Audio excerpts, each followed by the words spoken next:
I'm Brody Brazil. The A's and company getting ready for the Chicago Cubs on the north side. Broadcast starts now. Enjoy.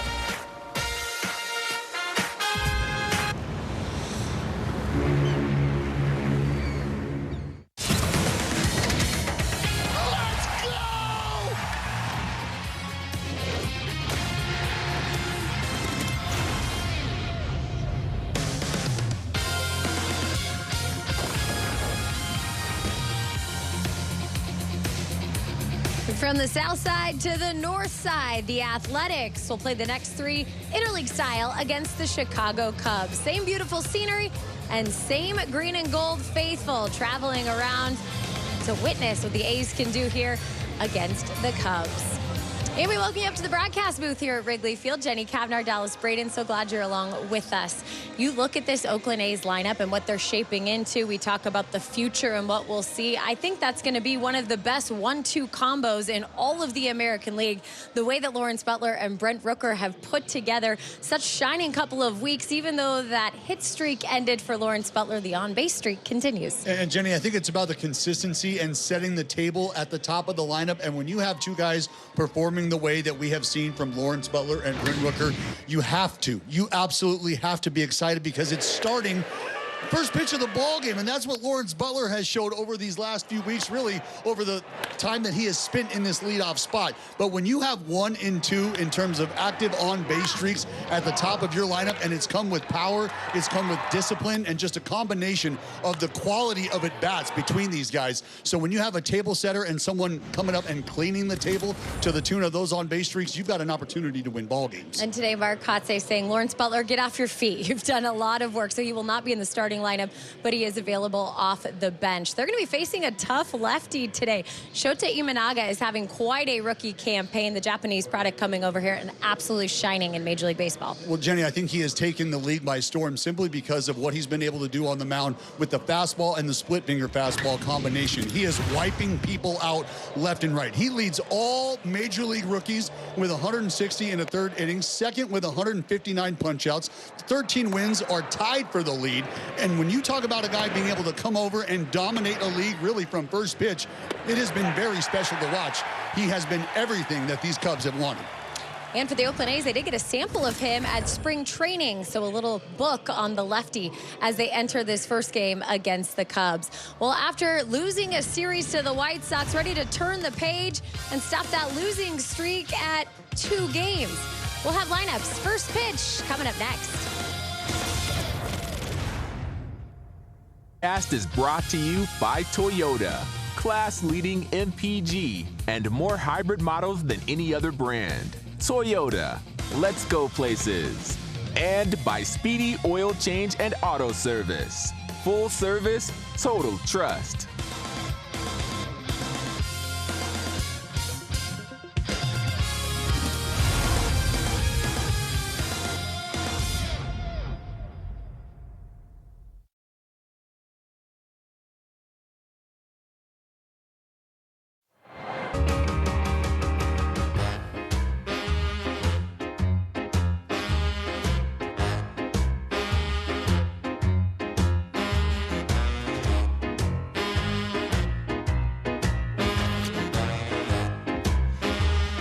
So much history here at Wrigley Field, the oldest ballpark in the National League, built in 1914. There's nostalgia, the history, and now new memories, of course, being made. This interleague series between the Cubs and the Athletics. There's a look at Shota Imanaga. He's going to pitch tonight for the Chicago Cubs. Game time weather presented by Santa Cruz Beach Boardwalk.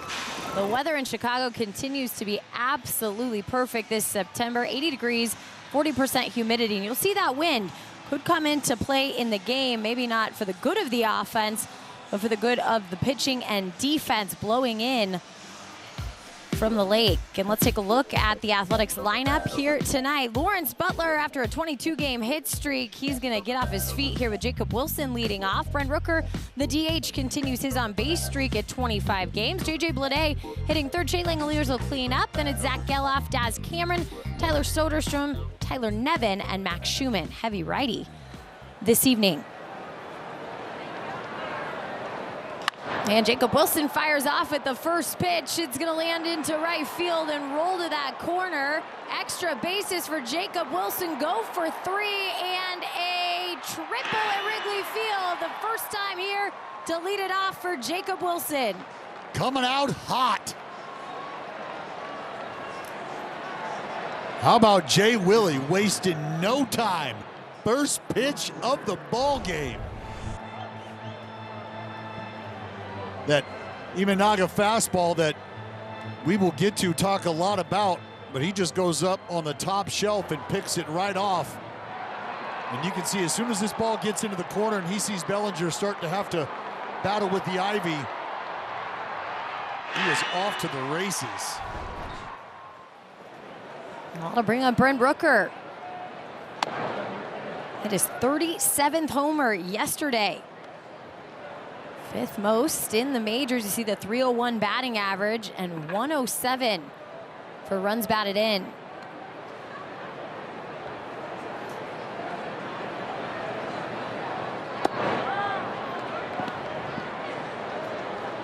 Well, he's getting it going here early against Shota Imanaga. Going to be his 28th start today. And for the left-hander, Jenny, it's the fastball split combination that we have talked so much about, but he has been a workhorse, leads all rookies, 160 and a third innings pitched.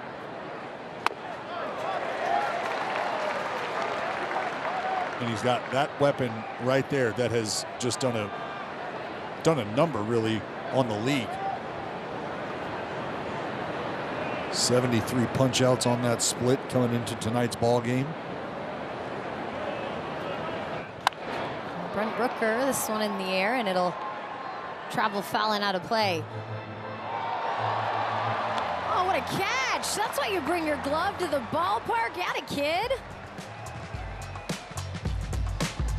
Here's the defense today for the Cubs. It's Paredes at the hot corner, Dansby Swanson and Nico Horner, the Gold Glovers up the middle. Michael Busch at first. Amaya doing the catching from left to right. Happ, Crow Armstrong, and Bellinger. And a swing and a miss. Brent Rooker, the first strikeout victim of Shota Imanaga.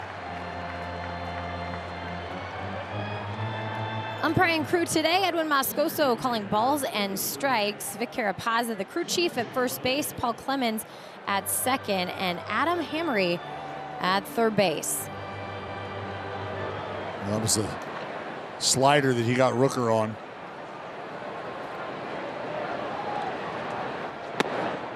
Heavy fastball in the kitchen sink, right? Well, it is. He's got a lot of different offerings. Four-seam fastball, the split, the sweeper, the changeup, the curve, the sinker, the cutter, and the slow curve. Oh, that's it? Oh, that's it. Jacob Wilson 90 feet away, and J.J. Bleday would love to add to his RBI total.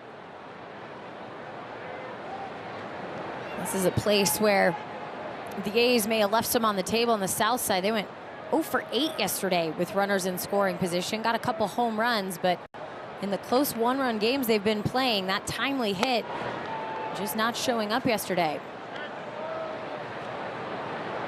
Well, that has been something that the A's have, tried to address, I think, and that's just getting back to being able to score consistently and take advantage of base runners.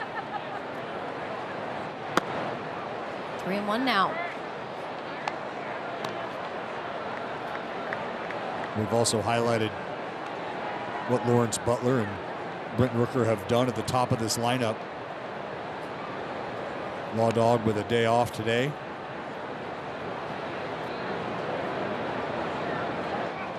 And ball 4, something Imanaga doesn't do a lot of, and that is walk batters. Just the 26th batter he's walked this season. Imanaga going to try to get back in the good graces of Edwin Moscoso. Time now for our tendencies. The lefty pitchers tight everywhere except the upper part of the strike zone, which very well could play into the hand of Imanaga this evening because he likes to elevate the fastball. He's got good ride on the fastball, and he works that splitter off of it. But for the righties, zone plays a little larger, a little bigger, especially when you start to go to the arm side. So working away to the right-handers for Imanaga. Like that. If he can get it just a little closer to the plate, he might have a chance to start to widen the strike zone a bit for himself. So 5 straight balls out of the hand of the lefty in Imanaga. 1-0 to Shea Langoliers. He swings at this, hard to Dansby Swanson. He'll try to throw it over to first, and they do call him out. Michael Busch stretching out, and they get J.J. Bleday on the double play. Let's see if Oakland wants to take a look at it. Well, J.J. Bleday emphatically said, no, I'm there. I've got the hand in. See JJ at the top of your screen coming off the bag. Dansby got rid of it quickly. And I think you can see JJ's hand start to work up the bag. You see his fingers slide up the side of the bag well before that ball ever gets to Busch. Early manager challenge in this ball game tonight. Well, and it's tough. You know, I don't think you want to have to be faced with this decision this early in the game. But I think it's important because if you're able to push a run across against a guy who's been as dominant as Imanaga has, I think you have to give yourself that chance, which is why Mark Kotze says, look, I think this is well worth it right now. And you can see Vic Carapazza right there just watching the ball go into the glove and not necessarily timing up where J.J. Bleday's hand hits it. Overturn, the runner is safe. Oakland will retain their challenge. And there it is. Call overturned. Imanaga will have runners on first and third, 2 outs.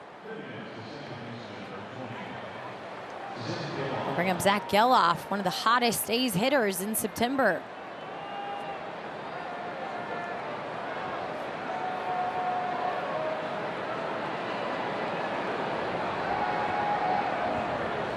Six hits on the south side, looking to do some damage here on the north side this week.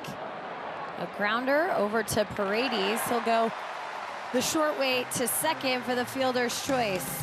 Jacob Wilson had a leadoff triple, but the A's can't get anything done.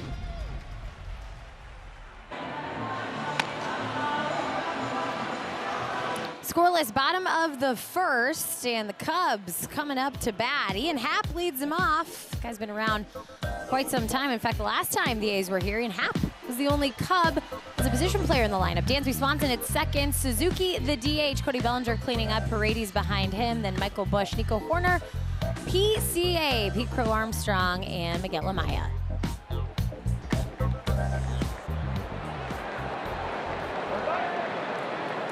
It's time for Joey Estes to go to work.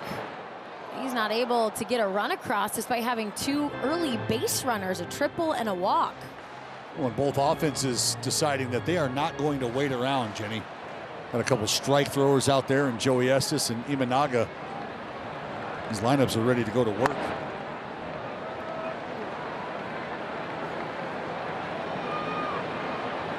Has to be pretty exciting when you're a young guy at 22, checking off your first tour in the major leagues, all the ballparks you go to, but to get to a place like Wrigley Field and look around and soak it up. And Joey being a hobby collector, I mean, he's a baseball card collector. He appreciates, you know, the artifact side of our sport. And so there's no question that the nostalgia that comes along with this place is something that he appreciates. 2-2 missing, and it'll be a full count for Joey against Ian Happ.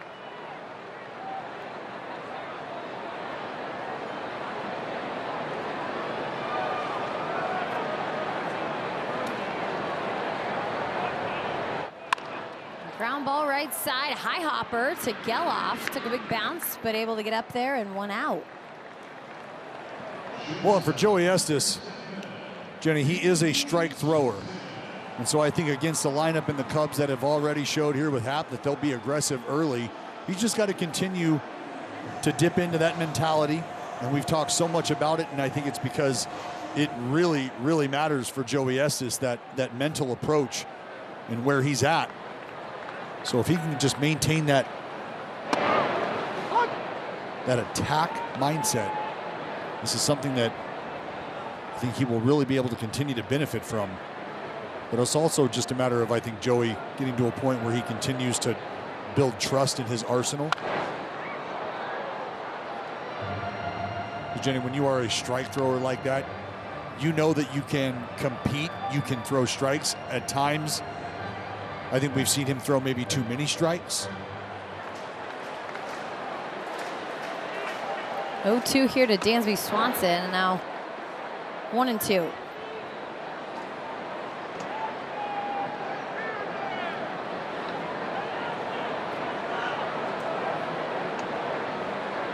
There's a great look with the historic scoreboard out in center field, part of the batter's eye.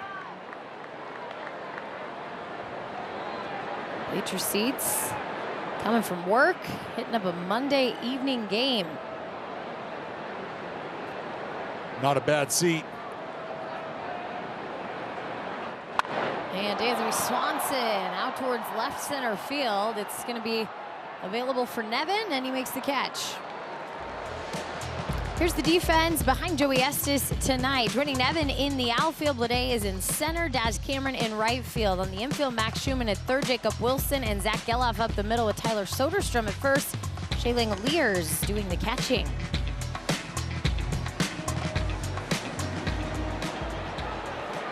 Two outs on 11 pitches here for Joey Estes. He's going to try and make quick work of the designated hitter, Seiya Suzuki.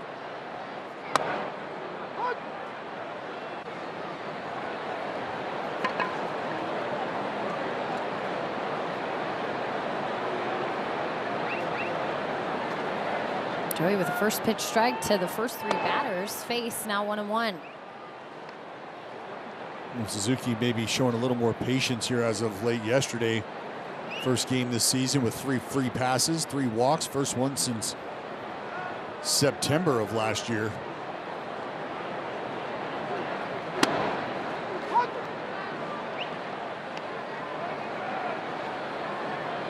So you see 275. 20 homers.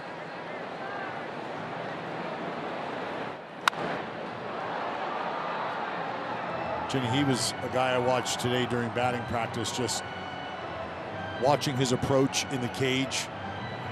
Very quiet, not really trying to muscle balls around the ballpark, just sort of spraying it around. I mean, he's got some thump.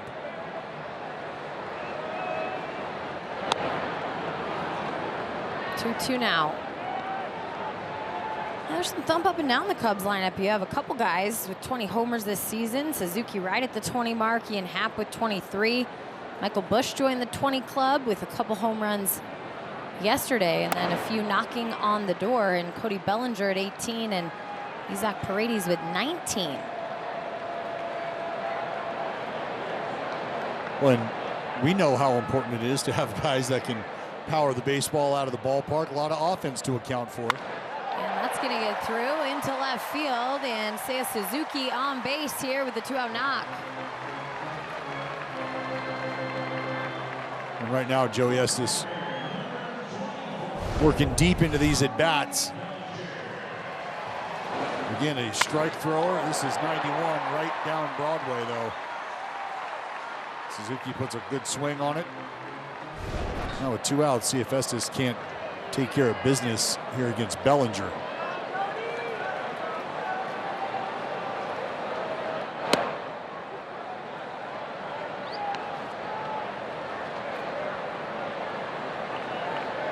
Bellinger signing a deal with the Cubs last season as a free agent. Comeback player of the year with the numbers that he put up in Chicago. And that's going to get through. Past a diving Tyler Soderstrom into right, and a trip around second base for Suzuki, but he gets back to the bag in time. He was all but headed to third base. Well, and Jenny, what happened is Suzuki was trying to look back at the play, trying to look over his shoulder, and in doing so, ended up losing his footing. You'll see right here, he tries to look back as he rounds second base, and that ends up spinning him out. And he's got to get back to second. Right here, whoop, whoop. Not so much. And I mean, that's where you got to be focused in picking up your third base coach. That's what they're there for. And probably nothing more frustrating for Willie Harris, the third base coach of the Cubs. Say, I got you covered. I'm watching it. First and second with 2 outs for Isaac Paredes, the former Tampa Bay Ray. Well, that's the other thing is there's 2 outs, and so you need to be, with the crack of the bat, you're moving.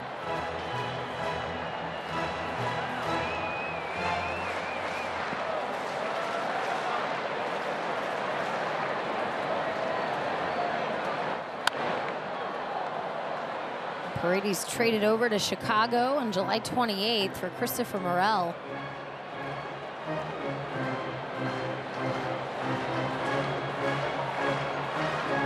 There's a look at Craig Counsell, his first season here with the Chicago Cubs. Signed a very lucrative deal for a manager that drew him away from Milwaukee, where he was the manager for the last 9 years, so embedded in the Milwaukee community. It's kind of funny to see him on the other side there in the blue and red. Well, I know it took a lot of folks by surprise. And that's going to get past Jacob Wilson. Coming home is Seiya Suzuki. The Cubs are on the board first. And it's first and third as Bellinger moved up.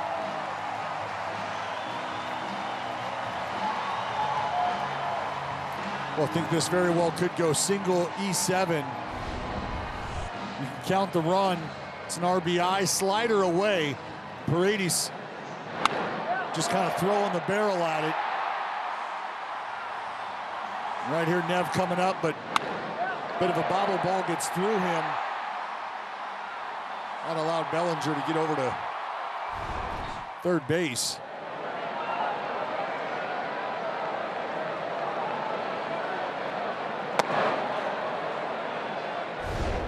You see Nevin charging it, but I think right as that ball starts to get to his glove, maybe just a peek up a hair too soon. No error on the play. 2-0 for Michael Busch. Busch becoming just the 8th Cubs rookie to hit the 20-homer mark. Was the National League Player of the Week last week for the 6 games, where he came up with 4 homers, including 2 on Sunday against the Rockies. This is a team that a week ago you're talking about the Cubs in the hunt for a potential wild card spot. They were on a roll, took a series against the Dodgers on the road, and went into Colorado and lost 2 out of 3 in late innings. Now they sit 5 games back in the National League wild card. Of course, Atlanta and the New York Mets just duking it out. That is scoreboard watching to see who's going to pick up that final spot. It looks like San Diego and Arizona will most likely get the first 2 spots. Well, and I think San Diego is probably sitting there saying, don't count us out of that division. We know that the Dodgers have 3.5 games on us, but we are not done. Too, with the Dodgers injuries that they've dealt with in the pitching front, they really do look at that as an opportunity. They'll face each other head to head down the stretch as well.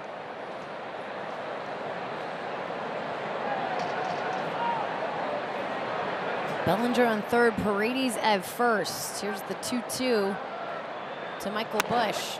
Strike 3. Joey Estes throwing the fastball by him. Leaves 2 Cubs stranded after they scored 1.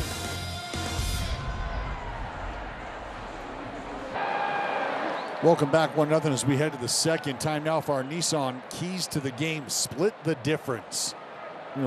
Imanaga, that really, really good fastball split finger combination. If they can figure that out, they can give themselves a chance to put some runs on the board. And the winds of change. Things didn't quite work out the way you would have liked to on the south side, so you pack your bags, blow into the north side, see if you can't get things to go your way. That went Imanaga's way, a ball that looked a little outside to Daz Cameron, but now an 0-2 count with the called strike from home plate umpire Edwin Moscoso. Cameron here at Wrigley for the first time in his career, first time facing the Chicago Cubs.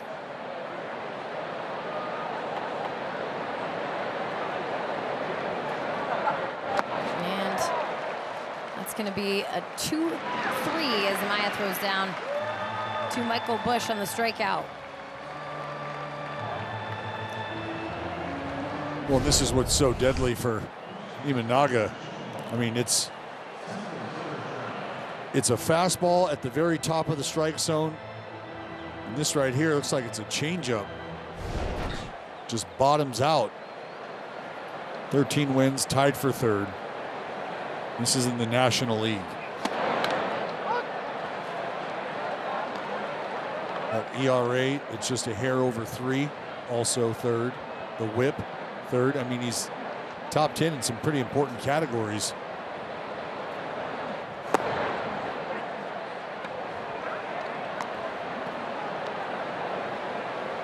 You know, and the fact that he has 14, 15 different pitches, it feels like. I mean, seriously, he's got 7, 8.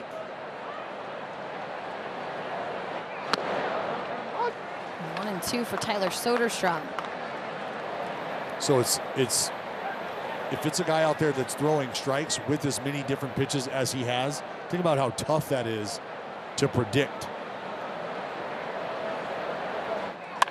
And Soderstrom gets one through the hole. A 1-out single for Tyler Soderstrom. Beautiful piece of hitting there from Sodi. Time now for StatCast, powered by Google Cloud. Going to give you a look inside the toolbox of Imanaga. Four-seam fastball, splitter, sweeper, changeup, curveball, sinker, cutter. Take your pick. And if he can throw them for strikes the way he has, you can see why it's a very, very tough puzzle to try to piece together. Tyler Nevins swing and a miss at the first pitch.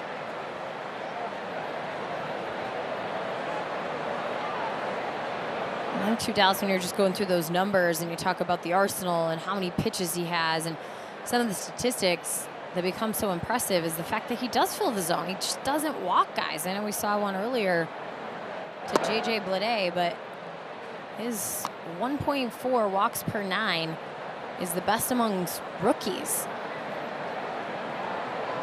And we know what that does for a pitcher when you eliminate that old free pass. Well, and for Imanaga, just, you know, he's a rookie here stateside, but has a pretty good idea of what it takes to be successful.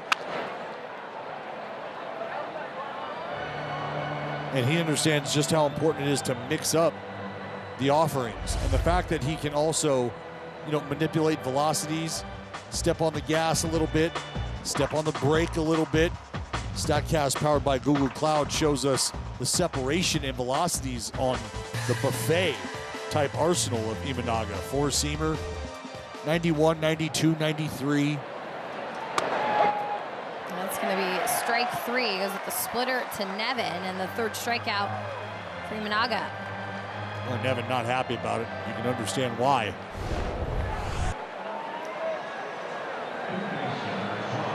This ball up and away. And Maya doing a good job of working around that pitch, dressing it up a little. The 9-hole hitter and Max Schumann.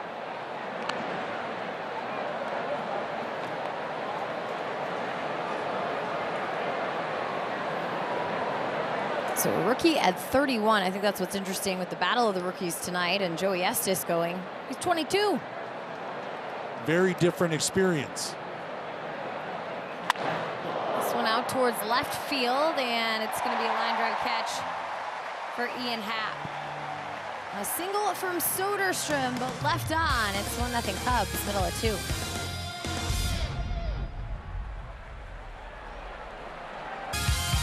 This telecast is brought to you by Provident Credit Union. Make life easy.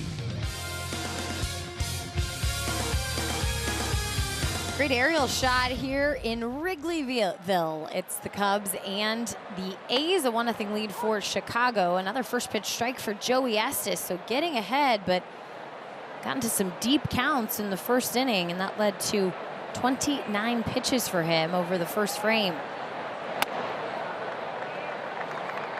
Last 3 goes for the A's starters. They've had over 25 pitches in that first inning, and we kind of saw yesterday in terms of JP Sears, they're running out of gas mentality, just trying to fight through.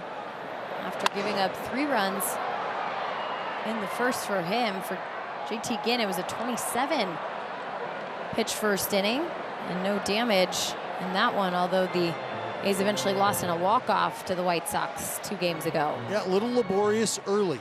And again, I think it's just had to do with some mislocation and some elevation. Outside of that, you know, we've talked about these guys pounding the strike zone. Yeah, it's going to find a hole through, and Nico Horner, the Oakland product, on base against the team he grew up rooting for. Yeah, Nico with a little knock the other way. Estes attacking with that fastball, and you can see Nico Horner just kind of tighten up the swing, bring the hands in.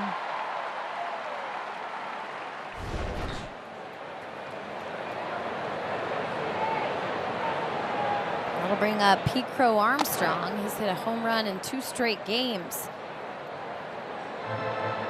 To the 10 mark on the season.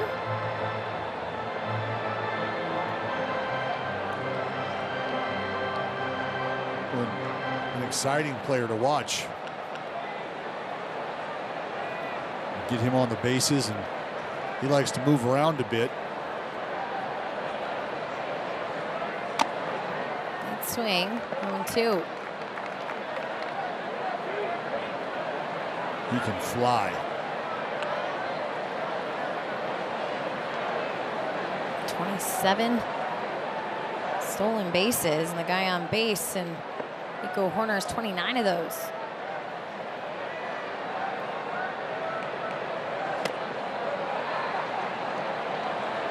And Jenny, this is where, when you're an organization thinking about personnel and how you're going to go about scoring runs offensively, this is a combination where you might feel comfortable putting the game in motion. He's going to lay one down, and that's going to be a base hit for Pete Crow Armstrong.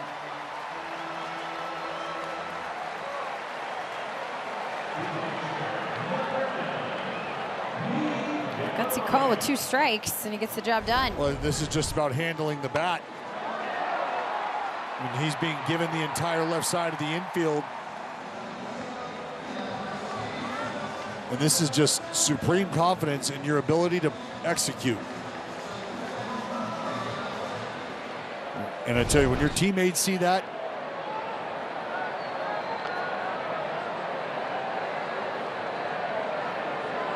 nobody out, 2 on. They're going to square up again, and Amaya pulling back. I think everyone took note of what the Oakland A's did in extra innings with the 3 straight bunts. well, you almost wonder if this is Craig Counsell saying, yeah, Kotz, I saw what happened. Yeah. You want to see how it feels?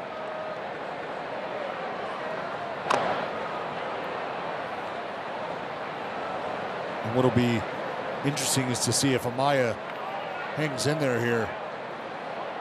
See square around again. Looks like a fairly intentional sacrifice.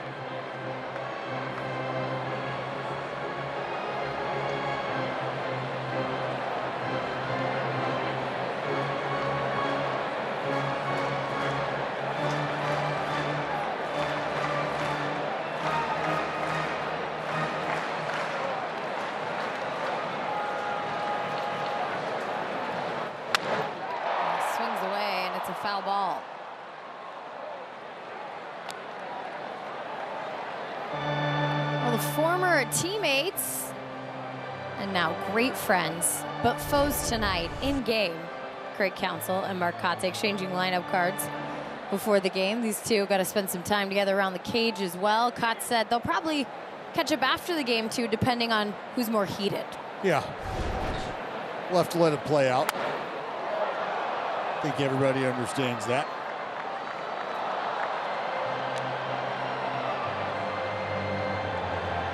You know, it's just the same as a player. You go into town, you got buddies on the other team. Want to catch up, maybe hang out after the ball game. Well, should things not go quite as well as you would have liked? This ball popped up. Langoliers Trying to make a play, but it just sneaks over the netting. Not by much.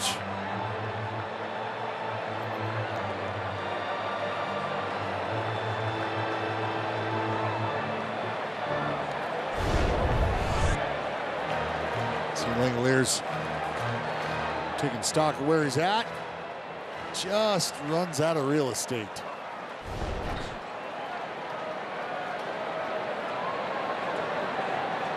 Here's the 1-2 to Amaya.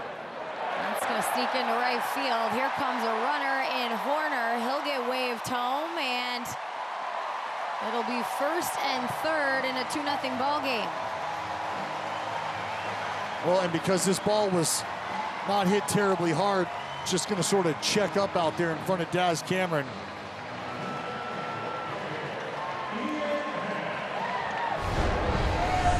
And Jenny, once again, the Chicago Cubs.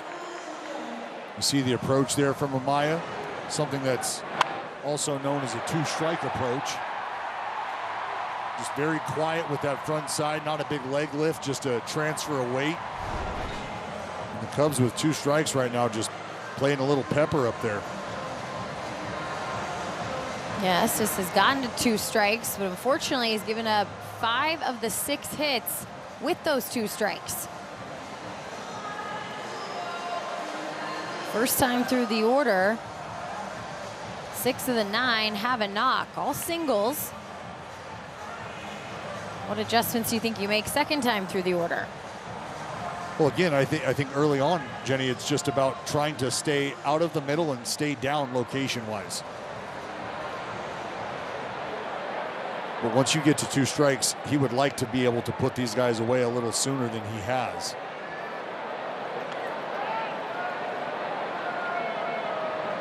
Nobody out for Ian Happ with 2 on, and he fouls 1 back. Well, the A's themselves in the first inning. The runner on third base, nobody out, unable to push that run across. It's not a given. The break on a check swing, a foul ball now 0-2. There's that 2-strike count. See if Joey can be on the winning end.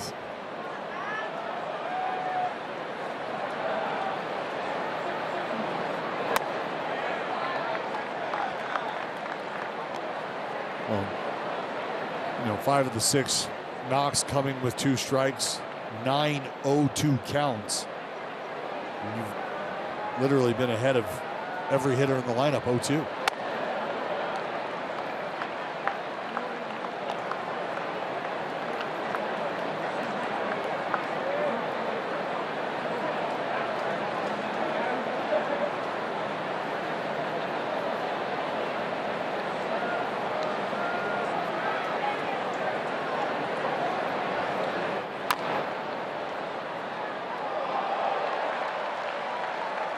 Ian Happ right now just swatting at it, trying to battle, and Jenny, that is not a good sign. No. Joey Estes set to deliver pitch number 49 here, just the 2nd inning. 2 on, nobody out, a run across. This one hit into center field. J.J. Bleday will play it off the hop. That'll bring home Pete Crow Armstrong. 3-0 with runners on first and second, nobody out.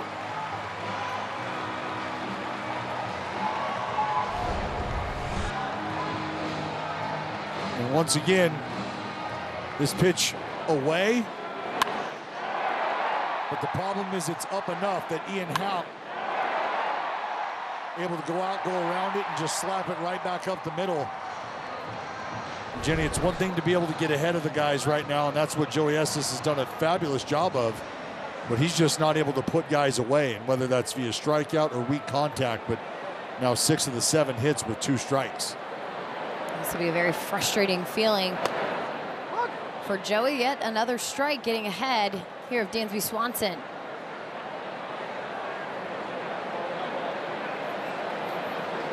Swanson flew out to left field in the first inning.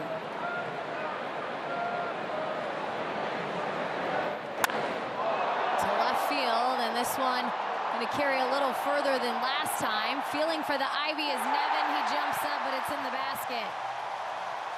A 3-run homer, and it is 6-0 Cubs.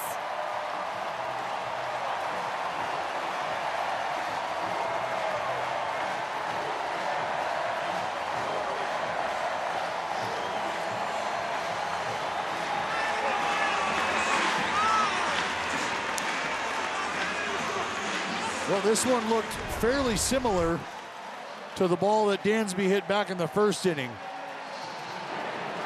But Jenny, this one hit just a little higher, hit just a little farther, and worth a little more. 3-run bomb from Dansby Swanson. Seiya Suzuki started this hit party in the first inning with 2 outs. And out of the last 9 batters that Joey Estes has faced, only produced 1 out, and it was a strikeout of Michael Busch.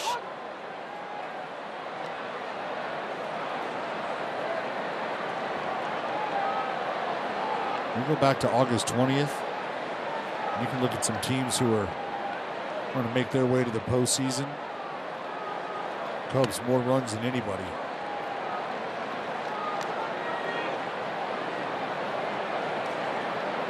Averages out to 6.7 runs per game over that span. But Dallas, all we've been sold since we walked in this ballpark was how different Wrigley's been playing this year.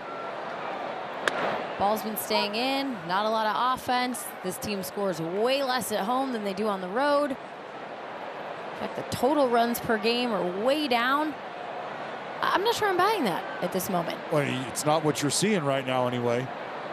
That's gonna go down as a hit for Seiya Suzuki, his second, and still no outs in the second inning.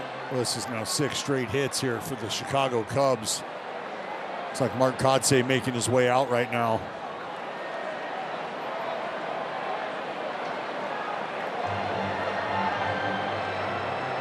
Looks like Mark Kotsay's already made the call to the bullpen.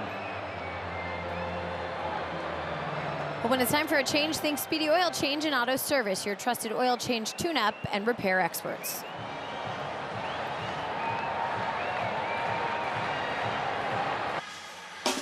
Slide into the stream with the NBC Sports app, brought to you by Toyota. Scan the QR code now to start streaming the A's. The home plate's been used a lot tonight by the Cubs. They're up 6-0 here in the second inning. They have run off Joey Estes. Gave up all 9 hits and responsible for that runner as well in Seiya Suzuki at first. Enter Hogan Harris now against Cody Bellinger.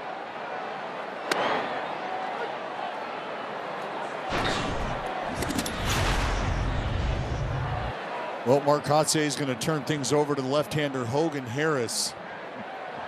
You've seen Hogan in situations just like this, and obviously a lot of work to do here for Hogan Harris. But Jenny, I think if you can just sort of look up at the scoreboard, tell yourself it's 0-0, and start your game right now, that's all you're looking to do. Trying to eat up some valuable innings right now.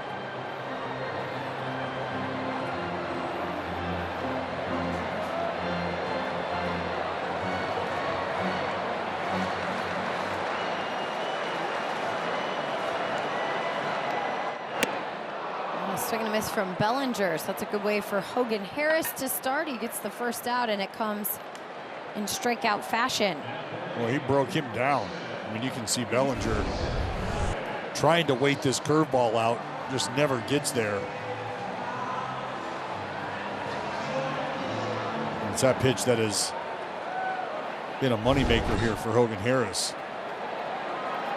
One out that brings up Isaac Paredes. He wastes no time, swings at the first pitch, and Jacob Wilson on to Geloff to Soderstrom, and a double play turned. Hogan Harris stops the bleeding, but it is 6-0 Cubs after 2.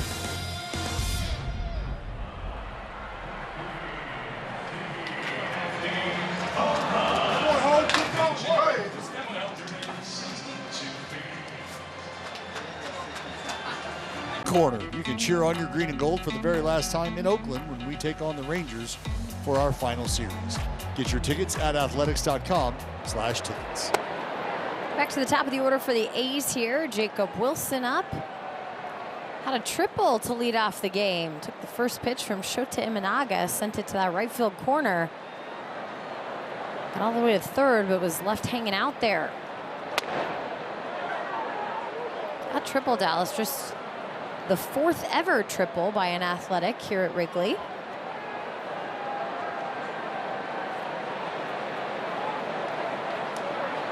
Maybe not a ton of time spent. Not a huge history here. Last time the team came to play in Chicago on the north side, it was 2019. 9 years before that in 2010. They were also here in 2004. The Cubs won all 3 of those series 2-1, and both these teams matching up in the 1910-1929 World Series.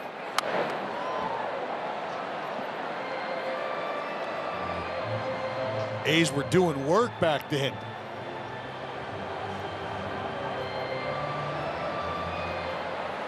They were. Philadelphia Athletics getting championships against the Chicago Cubs.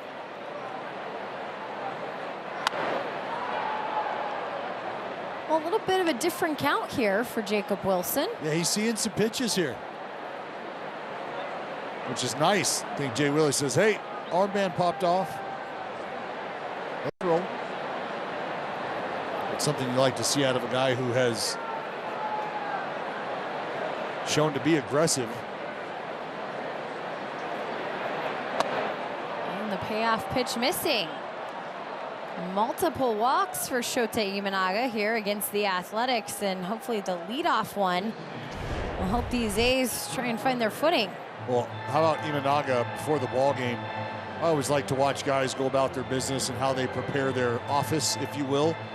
Digging out a little hole over there. He's first base side of the rubber. Draws his line, getting an idea of where he's at extension-wise. You know, I also did that, Jenny. I would do it in the bullpen. Draw that line, call it working your line. Pitching coach Fernando Arroyo back in Low A, Kane County. Brent Rooker to right field, and Brent Rooker is going to see himself with a 2-run homer. 38 long balls now for Brent Rooker in the 24 season.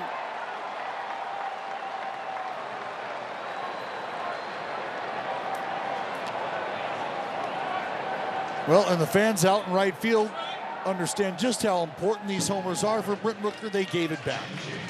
Such nice fans. That's what they do at the friendly confines, climbing up that list for home run leaders in the American League. Juan Soto now just one above Brent Rooker. 4th now in the American League on that home run list. Keeps adding to that career high RBI total. I mean, home runs in back-to-back days here for Brent Rooker. 2 shy of 40 now with 12 games to go in the season, including tonight. Well, he just clips the heater the other way. Little backside boogie. Who's hungry? Brent Rooker serving up Oppo tacos. Swing and a miss for J.J. Bleday. Goes down on the changeup. 4th strikeout for Imanaga.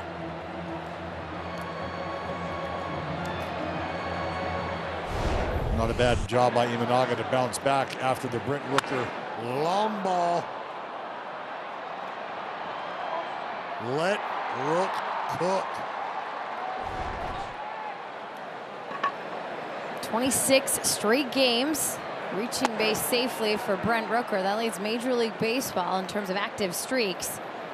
He also has 18 RBI here in the month of September. And with that home run, he hit his career 200th and 201st RBIs.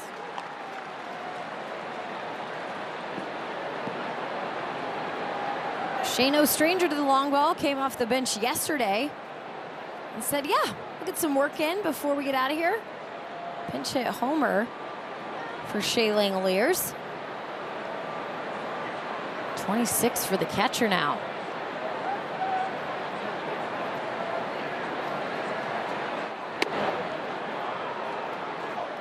Close pitch, but it goes as a ball. Well, this was yesterday. Came in facing a lefty. Pounded one off the back wall of the bullpen. It was the hardest hit ball in his career. It was smoked. 113.7 miles an hour off the bat.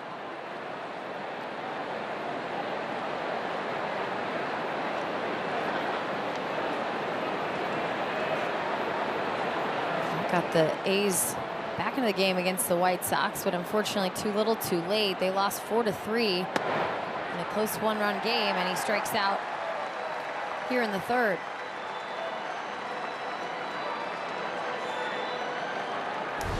Nothing too mysterious about this one.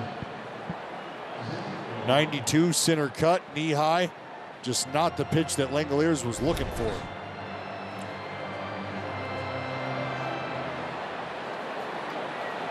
Well, 2 outs, that brings up Zach Geloff. Rounded into a fielder's choice in the first inning and ended the early threat the A's had with a couple runners on. Saturday and Sunday, Zach went 4 for 8, and he did not strike out. I think that is the most important part of when you look at compiling his September numbers. Back-to-back games for him without a strikeout. Well, I think it's a guy who has started to emphasize, simply just the quality of the at-bat. See that batting average grow every month from July when it was down to 165 in that time frame. The next month he put together a 230 batting average, and right now in September hitting 333. You always talked about leaving a good taste in your mouth as you enter the offseason. That would be a lot of confidence for Zach Geloff to go into the cage, kind of just hang in his September feels of the amount of work he was able to do for this Oakland team. Works back into the count, now full.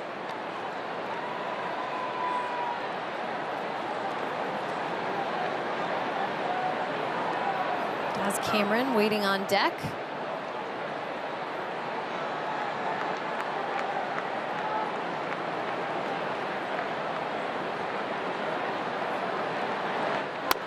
Swing and a miss. Imanaga gets another strikeout. That's 3 straight. But Brent Rooker got the homer. The 2-run variety. Check off Wrigley.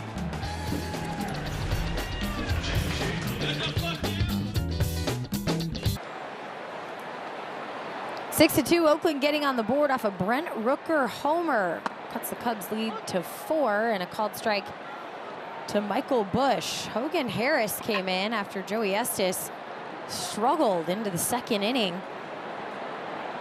Had a lot of 2-strike counts, but the results ended up with a lot of hits. 9 hits from the Cubs off Joey Estes, 1 long ball and 8 singles. That produced the 6 runs. To right field for Michael Busch, and this ball has a little bit of hang time for Daz Cameron to make the catch. Mark Kotze commented on the flags and how he felt like, hey, if they're going to blow in, I'm okay with that. It's something that I think we have seen change really in the blink of an eye. Feel like you're hitting into the face of a wind tunnel, and then at times you could feel like you're being supported by the power of a hurricane behind you. Well, the breeze ins really helped with some of those hotter summer temperatures, but it's shown up in terms of the offense for the Cubs, averaging just about a little over 4 runs a game here at home compared to 5 on the road. But tonight, The power, no problem. Saw Brent Rooker answer with the power.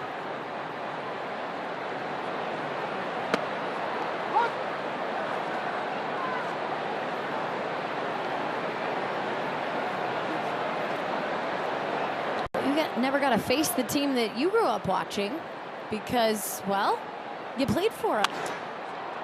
Go Horner. And this ball is going to go foul. Of course, grew up in Oakland, went to Stanford. Loved going to the Coliseum. A lot of great memories of rooting on the green and gold. I'm sure you watched Giants games. I'm sure you attended Giants games as a kid, but that wasn't playing the team that you grew up loving, right? Well, it's you get so excited about being able to live out that sort of dream. You know, coming to the ballpark is one thing. Coming to the ballpark that you grew up coming to, and then putting on the uniform, that's a very different feeling. Shea Langoliers caught the brunt of that one. Right off that throwing shoulder. Here's the 3-2 to Horner, and that's going to be a walk. So the Swede threat back on base. Led off with a single in the second and was part of that 5-run inning. Here's the look at the wind, Dallas. Well, and that's what we were talking about. And, you know, when I see this wind blowing in, and I only see one little alley where that wind is circulating and blowing back out, and that's out towards that left field line, it almost makes you wonder, and I know they've had it up for a while now, but that big, bright, beautiful scoreboard. Modern, if you will. Who's to say that that doesn't have an impact on the wind? We've seen that with a couple of different ballparks, and more so on the newer ballparks that are developing the area around them, right? We were in San Diego earlier this year. We talked about how those big buildings in downtown continue to go up behind the outfield. It's really changed the home run numbers. But here you're talking about the ballpark was the neighborhood. And so the new additions had to come, I guess, on the ballpark.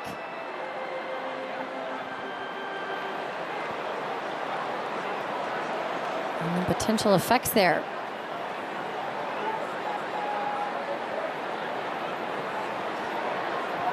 Check over on Horner. See Mike Napoli, the first base coach, with the stopwatch timing things up. Well, Hogan Harris and company well aware of Nico Horner and what he does on the base path. And he is going to take off. Ball in play. And first to third for Nico Horner. He'll get the stop sign. Sliding into second is Pete Crow Armstrong.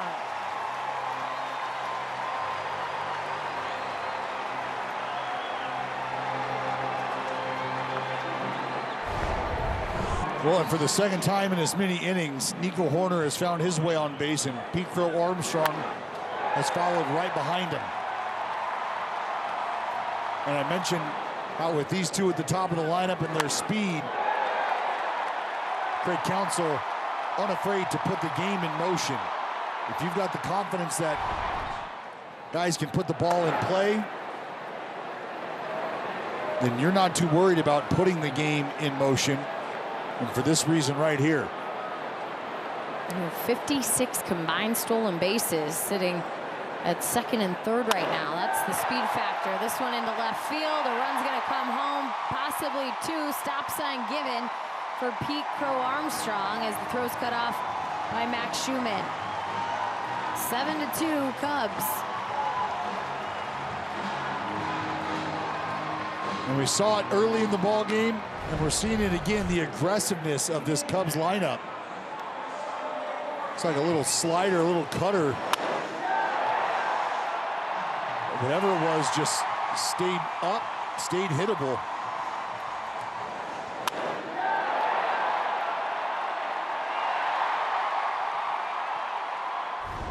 Now here in the third inning. They're going to begin the third time through the order as Ian Happ, the leadoff hitter, back up. Well, that's never a good sign. Taking your third at bat in the third inning. 11 hits, 7 runs for the Cubs.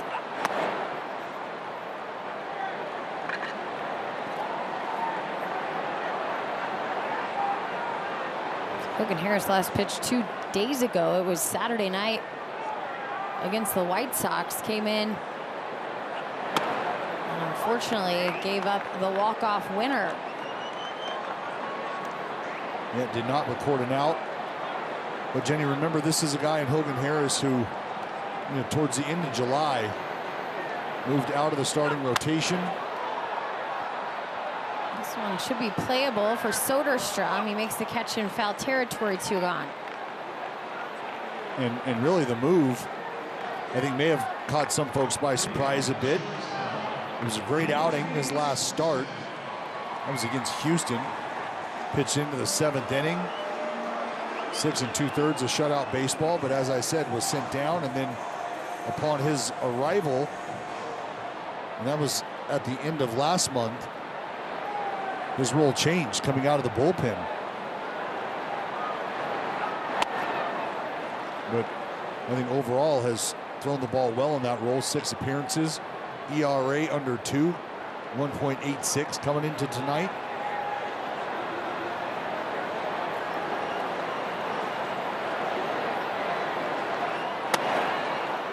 1-1 for Dansby Swanson.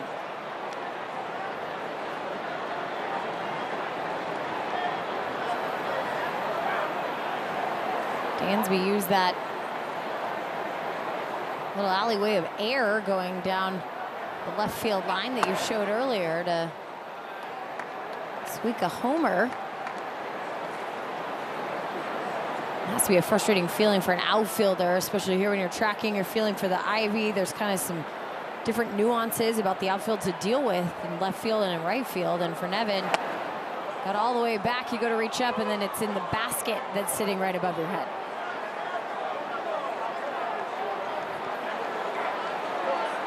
And it's still sitting there. Still there. Just a reminder.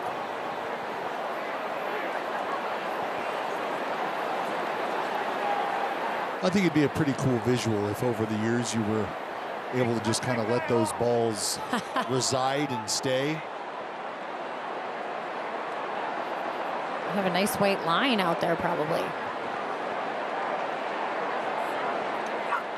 2-2, hit up the middle into center field. That'll bring another run home as Pete Crow Armstrong's plated. Make it 8-2. Yep, Mallory Swanson's husband is having himself an evening.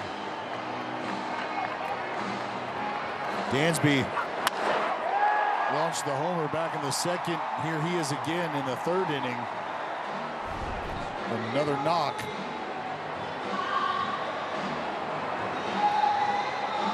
Well, Scott Emerson has a conversation with Hogan Harris. Let's get a word from Kia.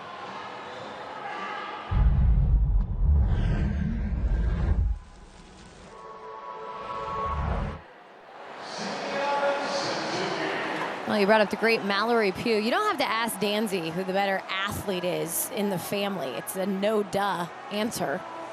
My wife, of course, right? Safe to say. Safe to say. We're talking gold. Gold medal, baby. Mallory Pugh winning gold with USA Women's Soccer.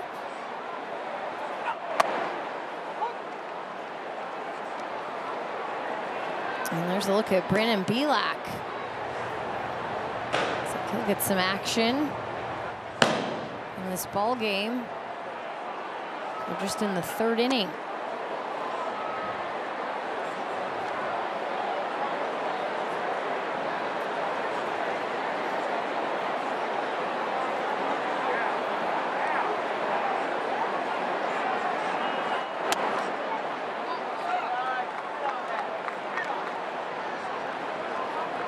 Jenny, this is when outings like this get tough if you're Hogan Harris, because you want to go out there and fill up the strike zone. You're starting to get touched up a bit. A rude welcoming. And J.J. Bleday will make the catch in center field. That will end the threat in the third, but more Cubs came across 8-2 after 3.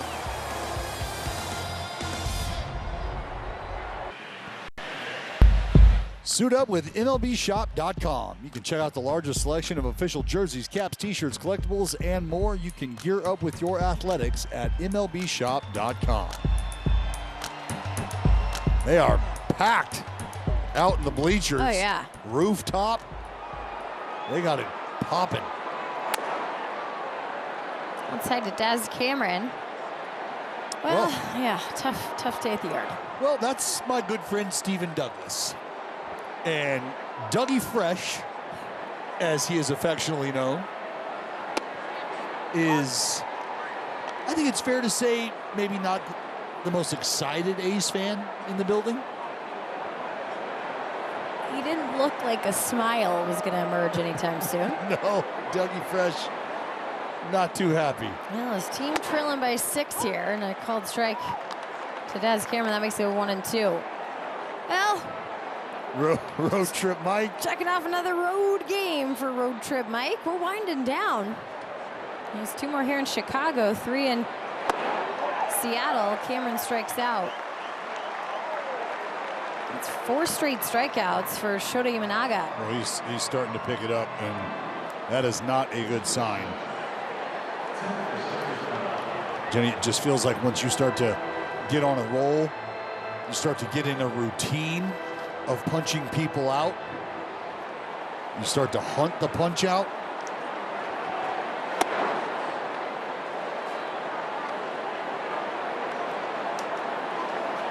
How about this? Largest ever comeback versus the Cubs. 8 runs. That was Game 4 of the World Series back in '29. Jenny, you were just a wee lad. Yeah, sure. 10 decades ago, no big deal. Trailed 8. Can you imagine that? We're talking World Series competition, down 8, you come back. I think we're going to roll the video soon on that one, too. The film strip. Oh, there's a fair ball, but it's picked up by Michael Busch. 2 outs. We'll drop a 10 spot in the 7th. Don't call it a comeback. They had him right where they wanted him.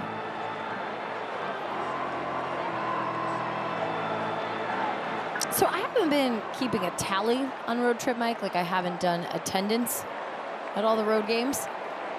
Although I should have been doing this. Did he miss any? No. So he's perfect. Yep.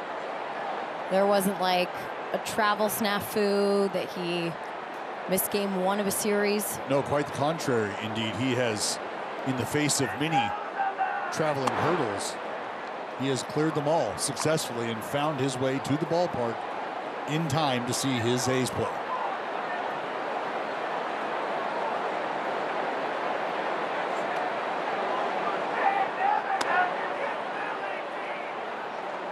Is he going to get a championship belt next Sunday in Seattle?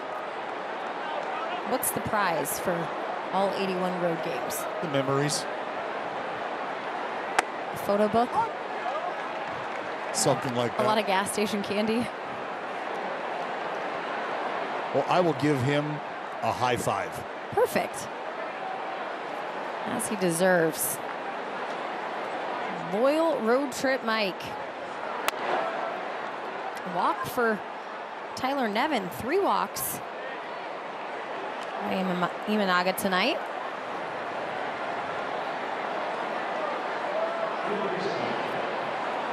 That's cool. Well, this is very cool. It's our road trip renegades. Jack, Billy, and Mike all making their way up the tunnel for the very first time. Laying their eyes on the ivy.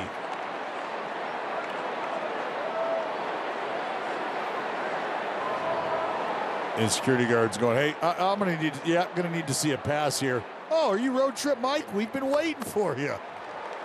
Right this way, sir.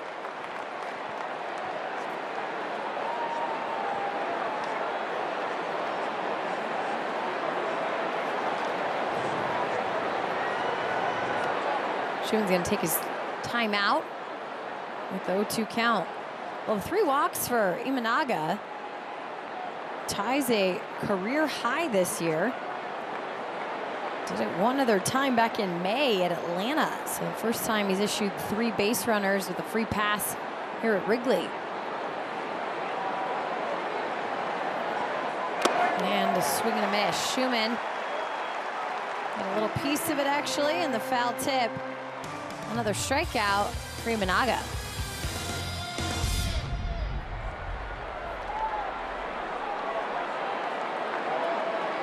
Hancock on this date in 1980. Mike Norris wins his 20th game. He goes the distance, an 11-inning win in Texas. The A's scored 2 in the 9th and 2 in the 11th. Norris would finish that year 22-9, second in Cy Young voting. Dealing. 11 innings, CG.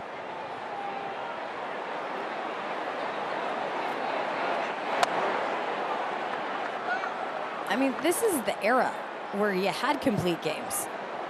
Oh, well, this is the era where if you weren't dialing up like 10, people were going, well. Cody Bellinger sends one to right center field, and it's going to go off the ivy past J.J. Bleday. He'll pick it up, but a sure triple for Cody Bellinger.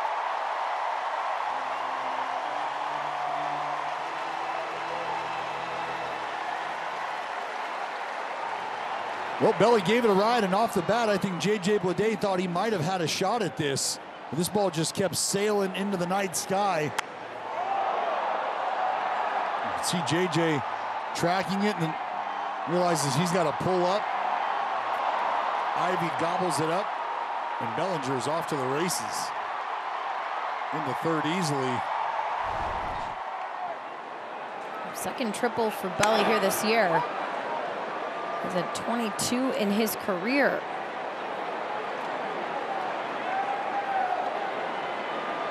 Majority of those coming with the Los Angeles Dodgers.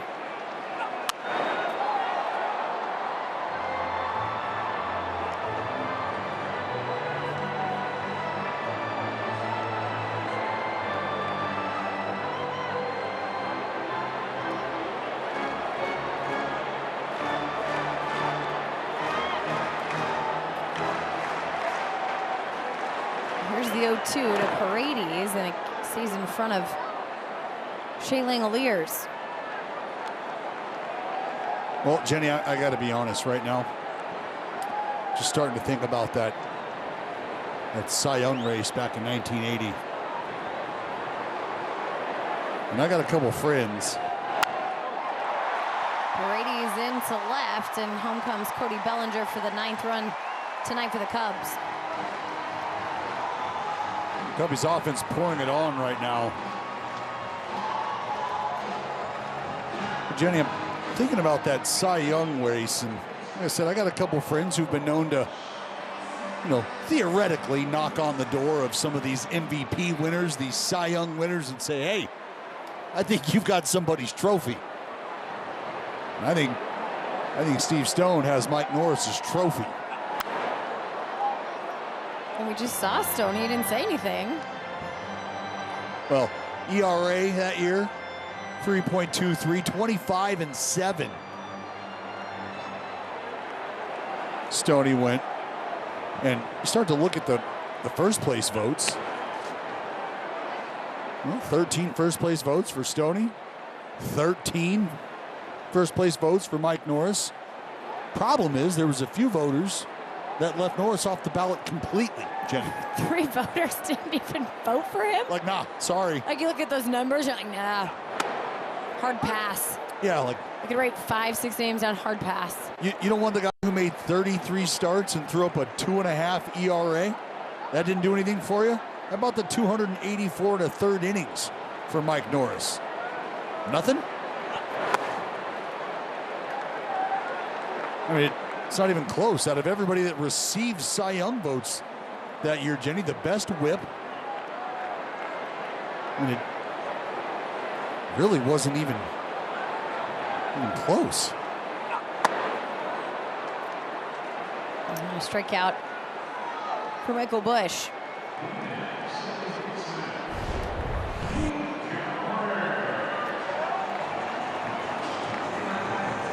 Fastball elevated. Hogan Harris giving the Cubs a little dose of their own medicine right now with the punch out. Imanaga has been rolling. A lot of swing and miss. We knew that that was something to pay attention to this evening with that fastball split combo. We've seen the changeup, very well behaved for the left-hander.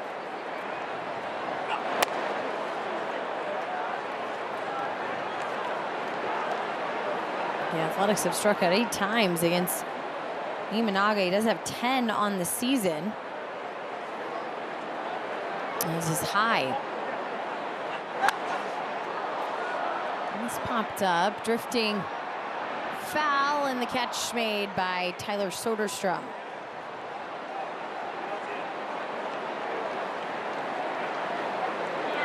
You see the reaction there from Sodi.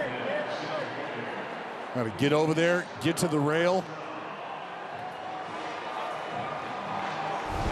And I think there's a couple ways to go about it. You know, if you're somebody who's a little uncomfortable around obstacles, you try to get over to the rail maybe as quickly as you can so you know where you're at, you're comfortable in space.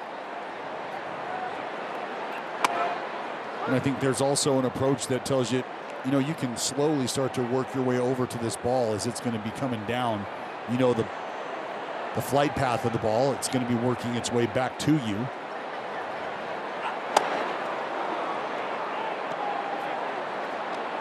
2 for Hogan Harris here.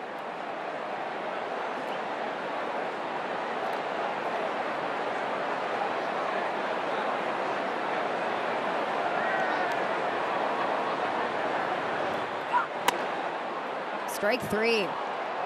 Dotted up top for Hogan Harris. He picks up another strikeout, but one more run came across for the Cubs, up 9-2.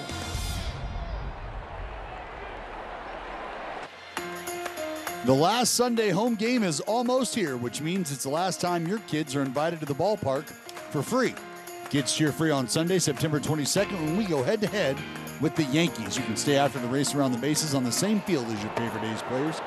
So get your tickets right now at athletics.com/kidsfree. 0-1 to Jacob Wilson, third time up here today. Reach base both times, a triple and walk to score a run after Brent Rooker hit the homer. Leading off today in place of Lawrence Butler. Butler just getting a day.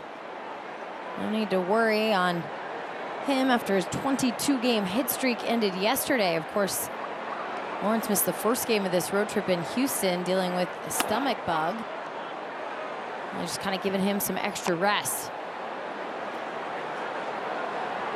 Well, and I think for all the work that Lawrence Butler has put in this season, all the strides he has made.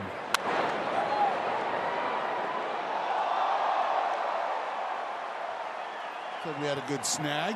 Sounds like it. Well, nice celebration after the snag. And that hand may be hurting a little. Jacob Wilson to left field. And Ian Happ with a routine catch.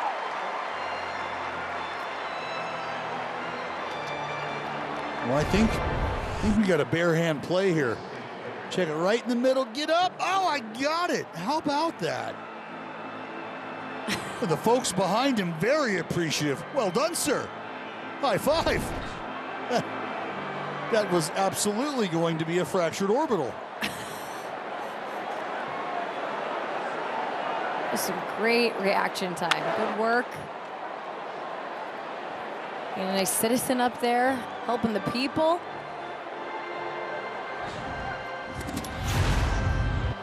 Well, speaking of the people, Brent Rooker sent one out towards the people. This is back in the third inning. Fortunately, that fan could not make the play.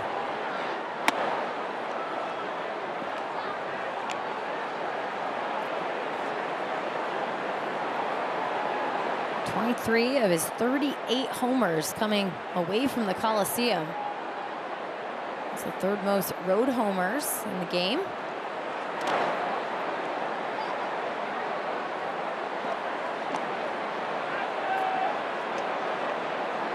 I think it's been a real treat to watch Brent Rooker evolve and watch his swing continue to evolve. I mean, he's one of the guys that has an incredible feel for his swing, his movement.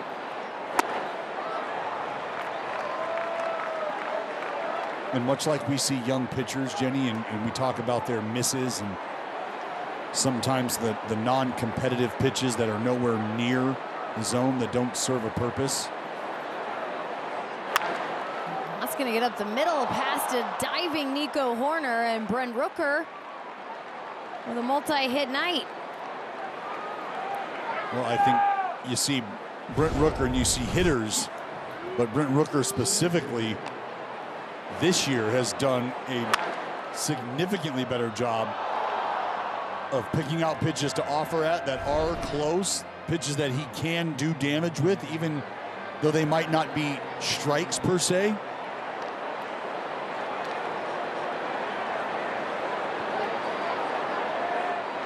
Pitch to J.J. Bleday, and this is going to get into the seats foul. Oh, we tried a bare hand catch there. It didn't work out the same.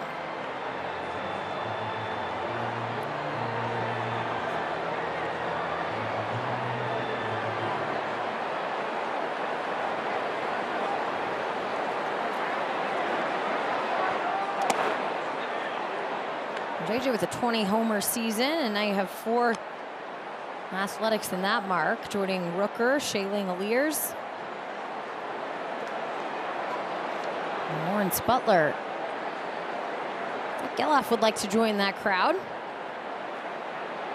He's sitting at 17.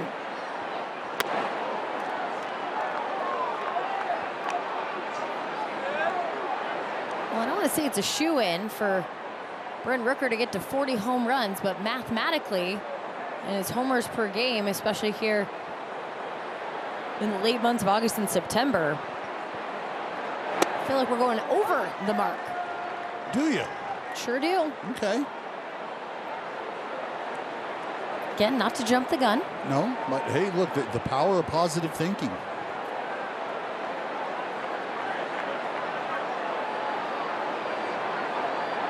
You have the race to 40 for Geloff, see if he, or excuse me, for Rooker, see if he can keep his average above 300, and for Geloff and Lawrence Butler, a swing and a miss from Bleday. He'll go down. But for Lawrence Butler and Zach Geloff, perhaps a race to a 2020 season. Well, it took Imanaga a while to settle on the pitch he wanted. Finally got it, just a little sinking fastball. You see Bleday look back out there at him like, really? Not the changeup. That wasn't a slider. That thing had a little dart to it.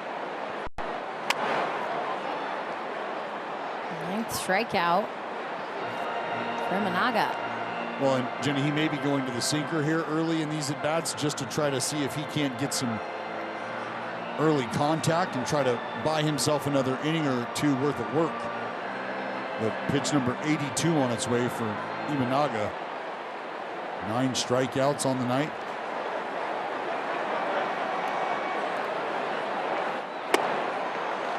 No 2 for Langoliers. The A's have struck out at least 10 times in each of their last 7 games for a total of 75 strikeouts over that span, and that's the longest such streak right now in Athletics history. They're going to try and avoid that tonight, and now 1 shy of that here in the 5th inning.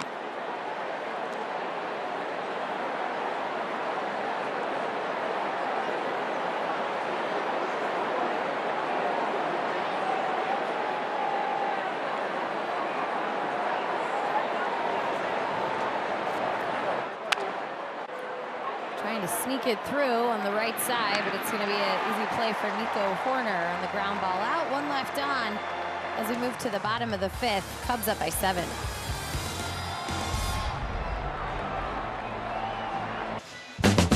Fans, there's only one more Alumni Sunday left this season. You heard that right, just one. It's the last one, so don't miss it. We've got Carney, Steiny, and Miggy. They'll all three be signing autographs starting at 11:35 in the East Side Club. And that's Sunday, September 22nd. A game ticket is required for entry, so get your tickets at athletics.com/Alumni Sundays.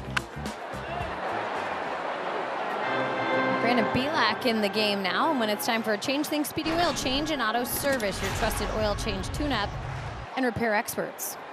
Looks like it's going to be Brandon Belak. Going to get some work in now. Chopper up the middle. Zach Geloff will make the out. Maya gone, one down, and back to the top of the order with Ian Happ coming up.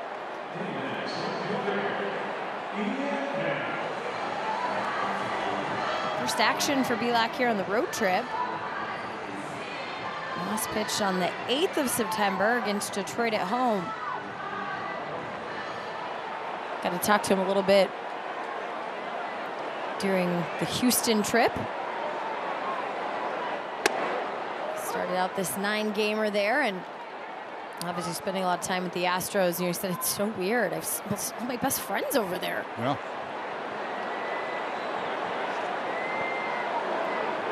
I didn't get a chance to get in. This one hit hard for me and Happ, but it's going to die in center field. J.J. Bleday with the catch. And I think for Belak, understandable that things weren't working out there. Find yourself a new place. You try to do whatever you can to get back in the good graces of the baseball gods.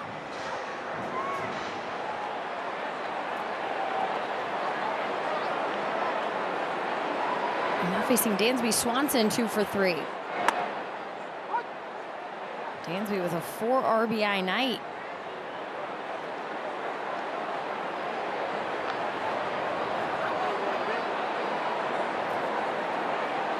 Yeah, the homer in the second. RBI knocked back in the third.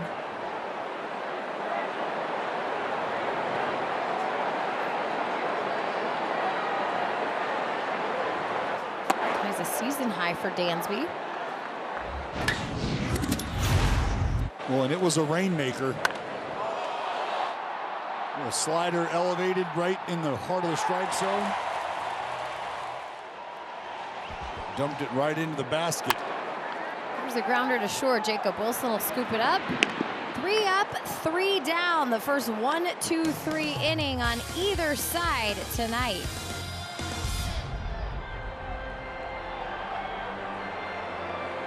Check out the 49ers Talk podcast presented by Big O Tires, a top 10 football podcast in the country, hosted by 49ers insider Matt Mayoko and Jennifer Lee Chan. Available wherever you get your podcasts. Lots to talk about this week on the podcast. How's your fantasy team working out? It's baseball season, Jenny. Yeah, I haven't heard you talk about it at all. So that's interesting. Here's the 0-1 to Zach Geloff. Swing and a miss. A lot of injuries early. Yeah, and I may or may not have a certain running back that could have a lot of content surrounding them. A lot of conversations, but that's how the season goes.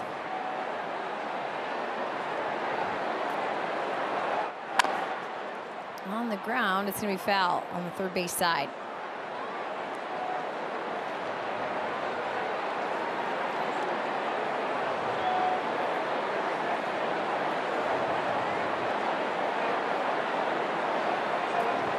Well, 0-2, Imanaga's had that split dialed in all night long.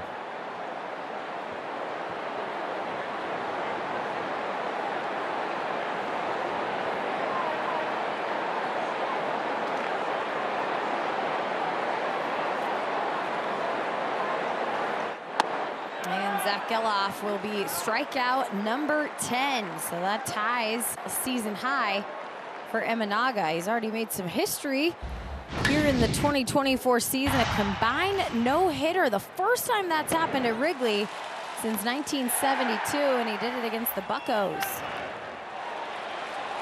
Yeah, Imanaga and the rest of the Cub bullpen able to blank the Buccos.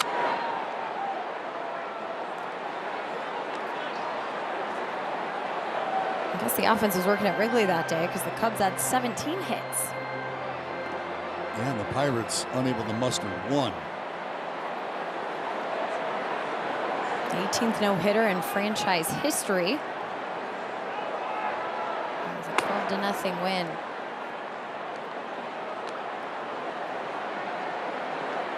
Well, last 4 starts for the left-hander. Pretty good. You see a tough time maybe keeping the ball in the ballpark. 6 homers. And Dansby Swanson, not a chance against Daz Cameron. Single with 1 out as Daz had the knock.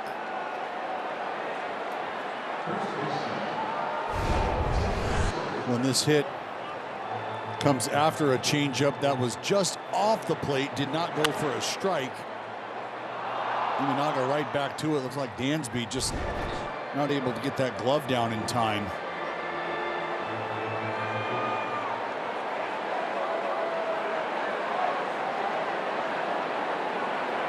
We'll bring up Tyler Soderstrom, and he swings and misses. I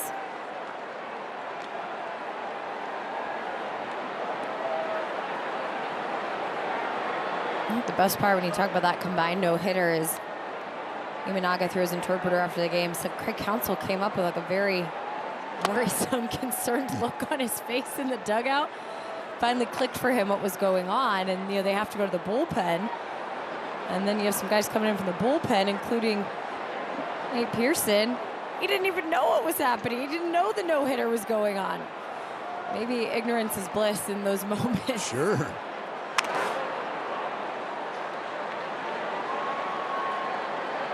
Well, if you don't know what's going on, you don't have to deal with the emotion or the anxiety, right? The pressure that inherently comes with those moments and those situations. Instead, you're just thinking, yeah, it's been a good ball game. Why are you so nervous, Skip? We're up by a lot. I feel like I'm pitching pretty well.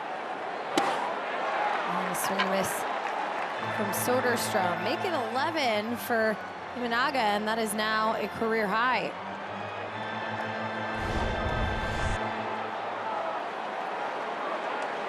Well, it has just been a complete and total neutralizer. It's now the 8th straight ball game for the Athletics. 10+ punch-outs.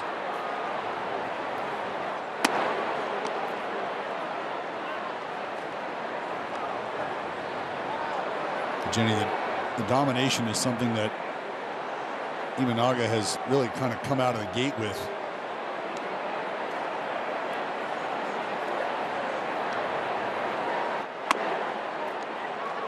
Back to how things started. His first 13 starts, 1.89 ERA. That's the lowest through 13 starts of a career since Michael Soroka back in 2018-19. Also had an ERA at 1.89. But again, Imanaga, not your conventional rookie, a guy who's got a pretty good idea of what works for him and why it works. It's just a matter of the unknown. Last one, a ground ball towards Swanson. He'll charge in, and a quick step to the bag for Michael Busch.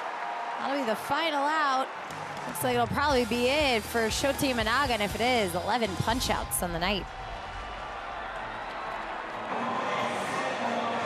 Bottom of 6, 9-2 Cubs, and the snake is strong.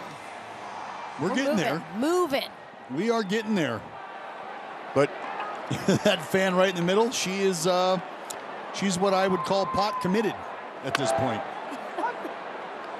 That is she is a load-bearing fan in that position. Should she not hold that up, that snake?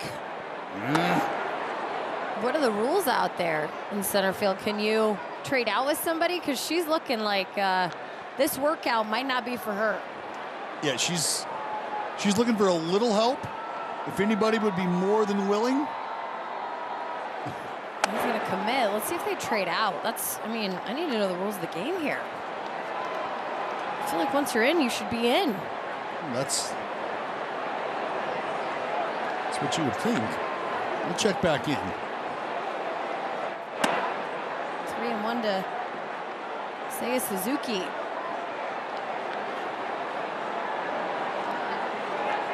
Fourth time that Suzuki's up.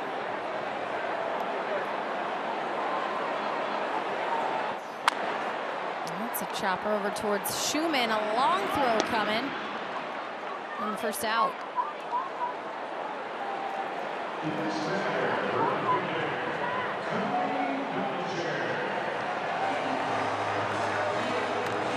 All right. Well, I think that positioning will work better for her. well, and I think they're starting to ratchet up the cup count here. I think there's a real effort to add to this thing. Now what happens if the guys at the bottom start finishing beers? Can they add to the bottom of it, or can you only put a cup in the top? No, I got to believe you can work from both ends. Sure.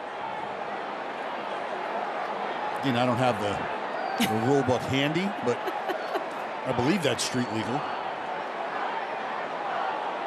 Here's the 0-1 from Bielak to Bellinger, and that misses.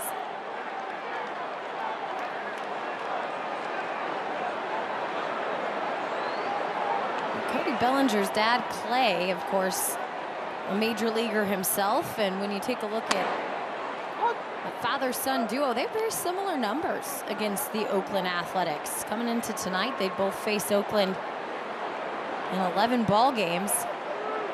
Each hit .381 on the dot. Bellinger's average has gone up a bit with a couple knocks tonight. This one's going to end up in the glove of J.J. Blade and turn into the second out.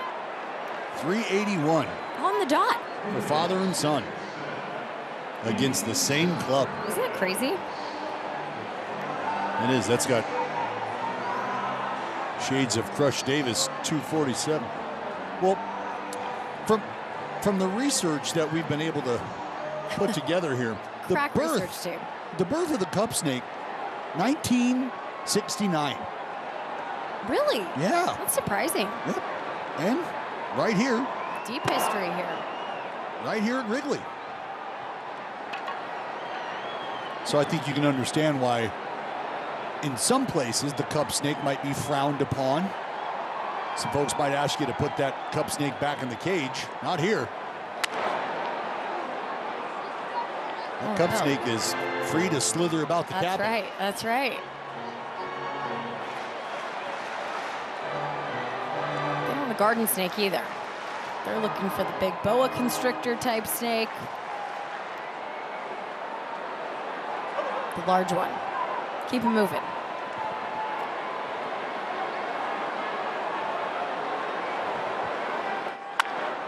And that's going to get up the middle for Isaac Paredes, a 3-hit night.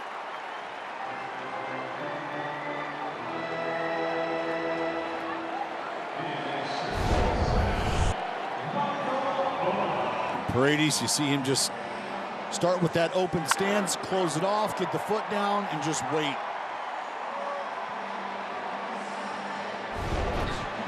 And it's been a good combination of some controlled aggression early. And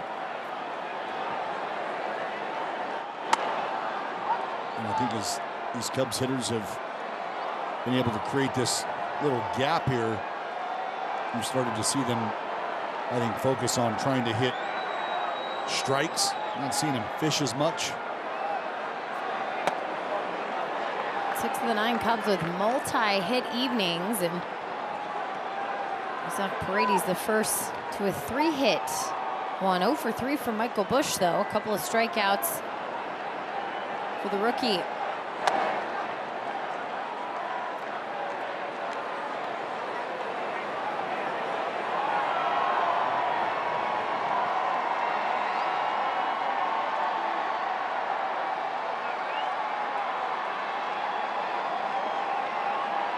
Bielak, pitch number 23 on its way.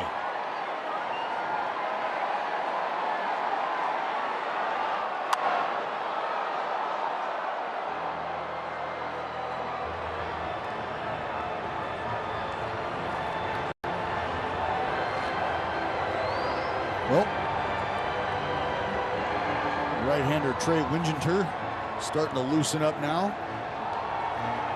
And Jenny, I think we've... Oh, no.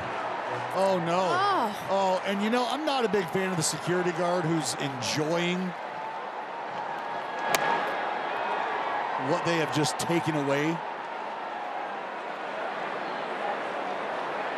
They had a couple Cub snakes rolling. This one has managed to stay under the radar.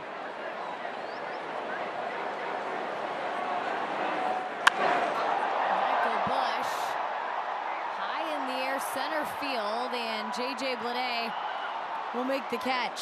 Zach Paredes left on, and we move to the 7th inning here at Wrigley as the Cup snake grows.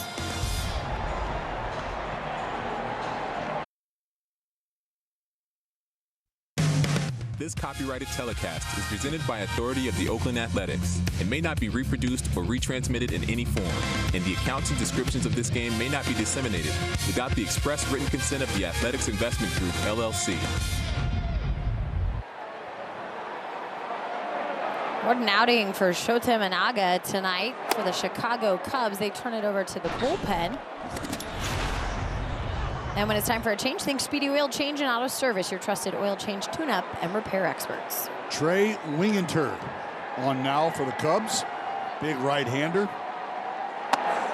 We've seen the fireball, 98 miles an hour, four-seam fastball, slider. He, too, featuring a split finger.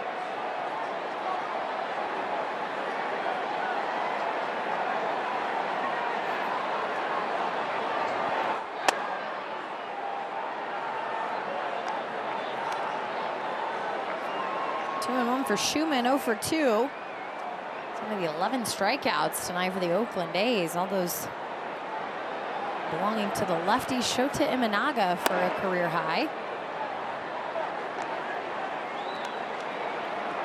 Pretty good night for the left-hander. 6 innings, 5 hits, 2 earned runs allowed, walked 3, punched out a career high 11. Schumann will take a walk, and it'll turn the lineup back to the top of the order, and Jacob Wilson.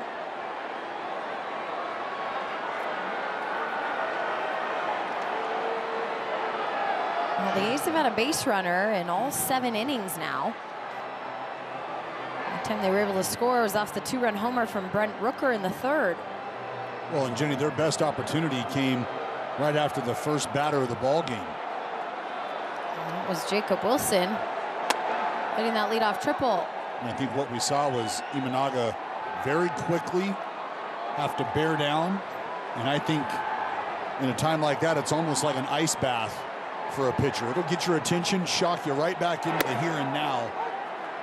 And he was able to start to navigate his way through some potentially treacherous waters early, and that got him in a mindset where he was able to start to attack, eventually start to cruise.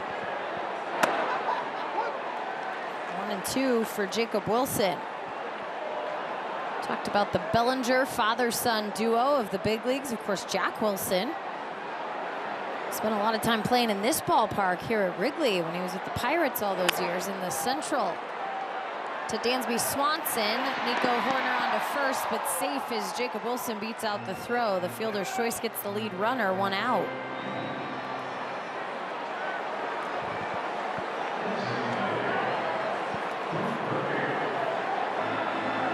Jacob Wilson hustling down the line, a little out front. Kind of got him on his way to first.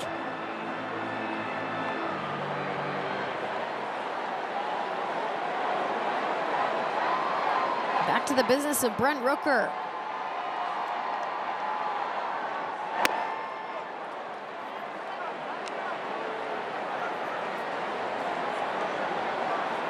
Brent Rooker checked off another ballpark where he crushed a home run. And he has 4 parks where he has yet to hit a long ball. Saw 2 of the National League ones earlier this year in Citi Field, where the Mets play, and Petco Park in San Diego. He also hasn't hit a home run at Lone Depot Park in Florida and Tropicana Field. Give it time. have a chance at both of those again next year.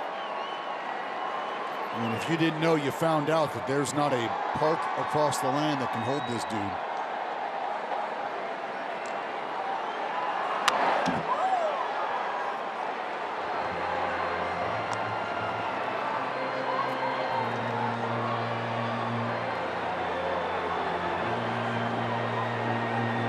Eleven hits on the road trip so far through 7 games.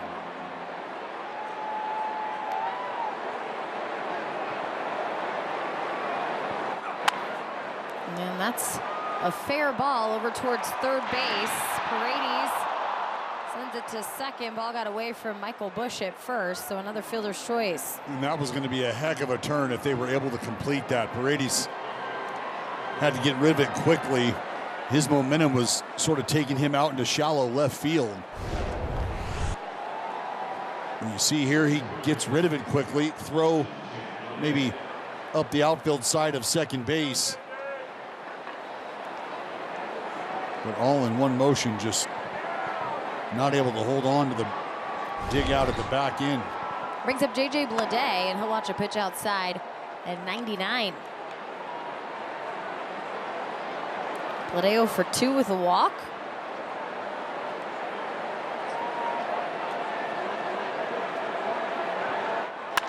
And J.J. towards center field. It'll be Pete Crow Armstrong making the catch. It's time to stretch here in Chicago. Always an event to sing Take Me Out to the Ball Game. Conductor for Take Me Out to the Ball. It's time now for the Kia Player Profile. Let's take a look at most home runs combined for players who wore both the green and gold and a Cubs uniform. Billy Williams doing a lot of that damage with Chicago. 426. That's the leader in the clubhouse. Dave Kingman behind him. Got close to 200 combined homers between the A's and the Cubs. Rick Monday. How about Matt Stairs on the top 4 as well? That's just a name I love seeing. Oh, Stairsy. I gotta play hockey once with Matt Stairs. Check me up against the boards. Gotta be ready for anything, you know? Good for him. Absolutely.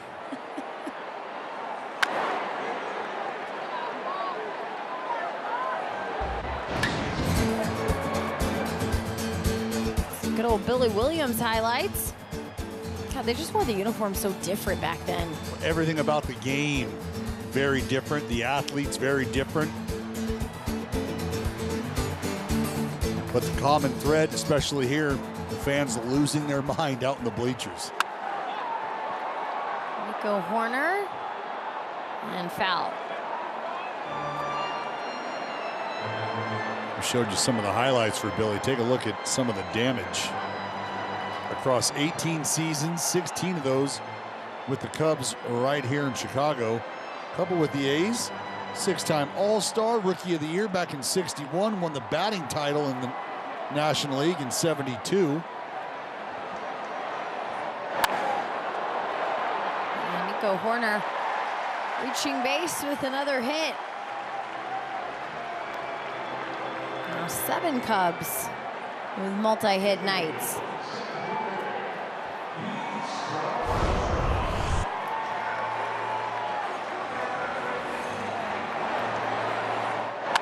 Horner just kind of fighting off an elevated breaking ball. Bit of an awkward swing, but still able to get the barrel to it. Gives himself another knock. And this one right towards first base. Soderstrom touches the base onto second in the double play. Well executed, Jenny. This was a play that was worked on for probably 10 minutes, 15 minutes today before the ball game. There was a lot of attention paid to it. Guys just trying to figure out how to get back to the bag, clear a lane, create a throwing lane for yourself when you don't have much time. Soderstrom, I think as Horner goes into that slide, kind of helped him out. Nice lead to the glove of Jacob Wilson to put on the tag. This one towards center field on the move, and a dive for J.J. Bleday. It gets by him off the wall. Daz Cameron has to run, and it's going to be another triple. Third triple of the game, second coming on the Cubs side as Amaya joins Bellinger with a three-bagger. Well, J.J. Bleday selling out on this play. It's a curveball that just gets cut in half, and J.J. just comes up short. Once he sees that ball down, Amaya gets those backstop legs going, and J.J. Bleday, I mean, maybe a foot away.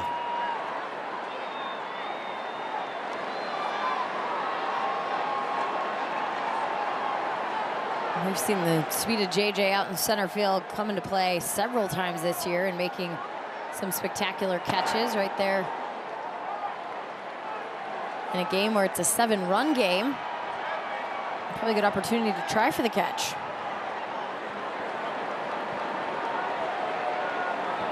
Game got out of hand early tonight. Joey Estes lasting 1+ innings, pitched into the second, but couldn't record an out.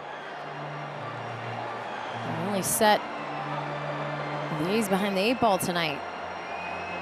Yeah, it was an outburst early from the Chicago Cubs. And the Athletics, try as they might, in the face of a career-high strikeout performance from Shota Imanaga, just not able to.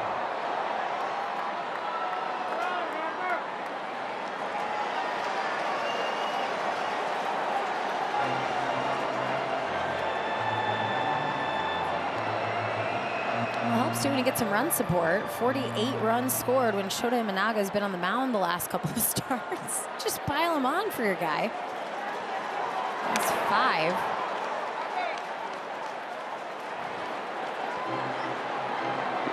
Yeah, and that's just a nice groove for your offense to be in and for you to be on the mound at the right time. The previous 4 resulting in wins, and obviously tonight pointing in the same direction for the Cubs. There's the 1-2 grounder to Geloff. On to Soderstrom, and that will end the 7th. On to the 8th inning. Langoliers will lead off.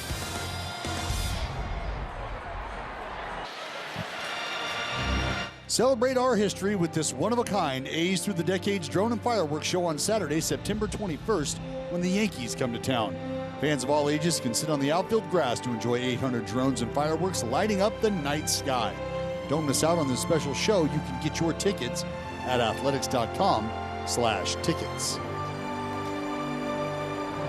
Under the lights here at Wrigley. Hard to believe they didn't have lights once upon a time. It took a while. Day baseball was king here for the Cubs on the north side. Langoliers 0 for 3 today, and now a 1-1 count. Well, Jenny, we were sitting here in between innings, just kind of hanging out, watching the in-house video board. And they showed Big Z, Carlos Zambrano, throwing his no-hitter, and just kind of got me to thinking. We were talking about, at bats, and reminded me of a time spring training I faced Carlos Zambrano, and spring training pitcher. If you're a National League park, yeah, they're going to hit because the National League guys, well, they're going to take their at bats. They're going to bunt. They're going to do what they're going to do. So we were out in Mesa. It means I had to hit. So I step up to the plate, and obviously Carlos Zambrano, sizable fella, not one of the more friendlier fellas going at that time. And Aramis Ramirez was playing third base at the time. And again, I'm not allowed to swing the bat, so I take my at bat. I step up. Langoliers swings, and Dansby Swanson this time gets a diving stop out at first, but Langoliers was fast up the line. Kotze has his hand up. We'll see if they're going to check. Well, I think they'll take a peek at this. It looked like Langoliers. It looks like they're going to roll it. But Dansby very close. But, so I step into the box, and Jen, if you've ever seen that movie, Rookie of the Year, how Mr. Rowan Gardner stepped into the batter's box, old Hendry, just ever so gently climbed in the very back, farthest corner away from the plate. And he just extended his arms. That's going to get through. Zach Geloff with another knock here in September. And so I figured, well, I can't swing. Might as well take up some space here. So that's what I did. I stepped into the box, very far back corner, extended my arms, and Aramis Ramirez, standing at third base, started laughing. Well, pitch was thrown, ball one. I didn't move. I didn't step out of the box. I didn't lower my arms. I didn't anything. Pitch two came, ball two. No. And I stayed right where I was. Statue. Didn't move. Didn't blink. Didn't move my arms. And at this point, Aramis Ramirez knows what's going on at third base. He has his glove off, and he is laughing, audibly laughing during the game because I haven't moved. Zambrano is getting furious because he can't throw a strike. Right. I am of no threat or consequence whatsoever. I mean, he just needed to get the ball somewhere near the plate. Well, it goes 3-0, then he goes 3-2, eventually punched me out because I, again, couldn't swing. Not that I was going to do any damage anyway. I thought for sure you're going to take a walk, and then you got curious after having to just stand there. Daz Cameron is swinging a miss. 2 outs. Jenny, I was so excited about the opportunity to just get on base in that moment. Well, I thought you were going to be so bored from just standing there like a statue. You're going to get on base via walk, and then all of a sudden your little brain was going to work, say, I can totally steal on him. I would have been reeled in very quickly. Yeah. That wouldn't have gone over well. Not it makes so it much. Arizona. That might have been the end of Dallas Braden. No. Well, it's funny that you brought up Rookie of the Year because I'm not sure. This is going to get into right field for Tyler Soderstrom, first and second now. And 2 outs here. Well, and just because the score looks the way it does doesn't mean you can't get up there and continue to put together a good at bat. And Sodi just opening the hips and firing on a fastball here.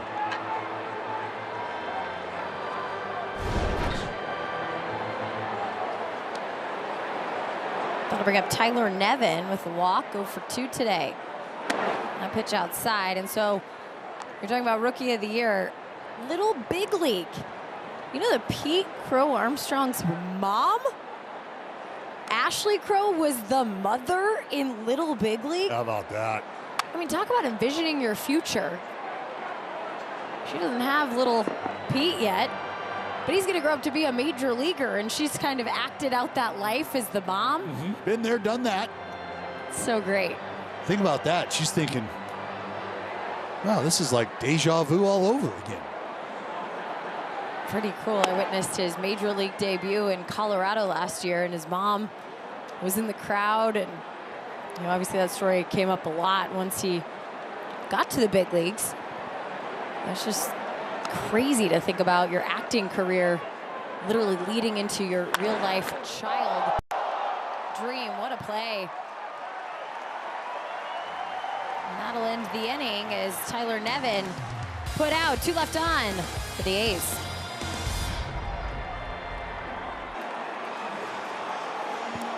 This game summary is brought to you by Toyota.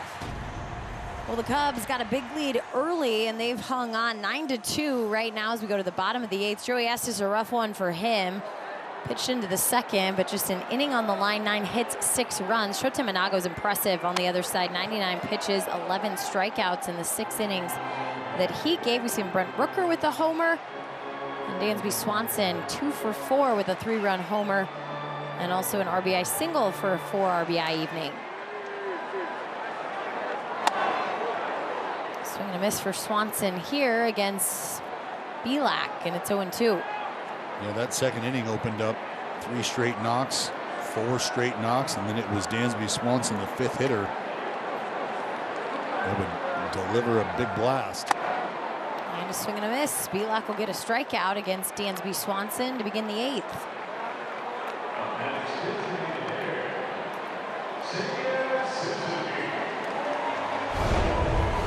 And Belak has come on, Jenny, and done exactly what you want. After taking the ball from Hogan Harris after 3 innings of work for the left-hander, Belak threw 3 1/3 now at this point. First strikeout of his outing.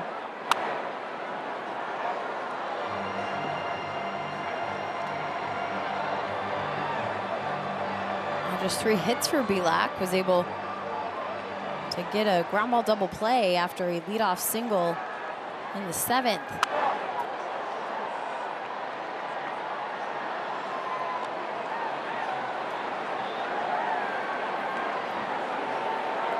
That's pretty crazy when you look at that stat, Dallas. Talking about all the 2 strikes and the 2 strike hits. 12 of them with 2 strikes tonight. That's the most that Oakland's allowed since at least 2000. Here's another hit. Make it 13. 2 strikes, exactly. 3 hits for Seiya Suzuki. Xfinity keeps A's fans in the zone with the fastest speeds and a connection you can rely on in the biggest moments. Stream live sports from the best seat in the house. Xfinity, bring on the good stuff.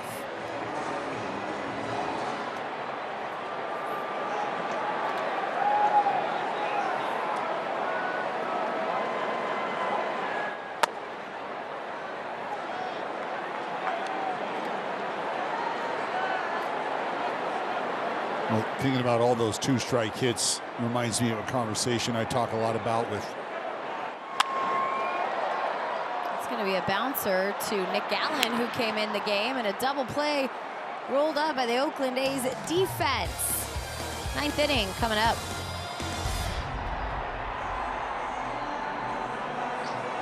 This telecast is brought to you by Toyota. Class-leading MPG and more hybrid models than any other brand. Toyota, let's go places. By Speedy Oil Change and Auto Service. Full service, total trust. And by Mancini Sleep World. Visit Mancini Sleep World for the luxury resort mattress sale. Or visit sleepworld.com. Gorgeous night here in Chicago. Nice little breeze this September. Starting to feel a little fallish, but very summer-like during the day in the 80s. Well, when it's time for a change, think Speedy Oil Change and Auto Service, your trusted oil change, tune-up, and repair experts. Right-hander Jack Neely, 5th appearance. The long, lanky right-hander. Last time out, late August. Just an inning in each of his 4 appearances. Schumann pops this up, and it'll get out of play.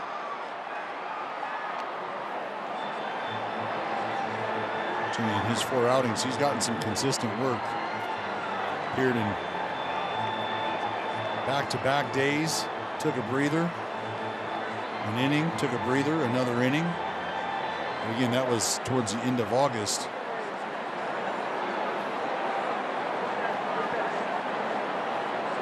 Now Schumann 0-2. This is going to get hit up the middle, and Max Schumann on base with a hit.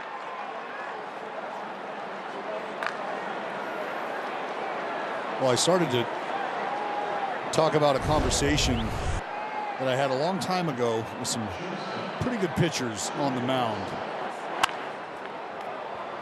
A couple fellows by the name of Sandy Koufax and Don Newcomb.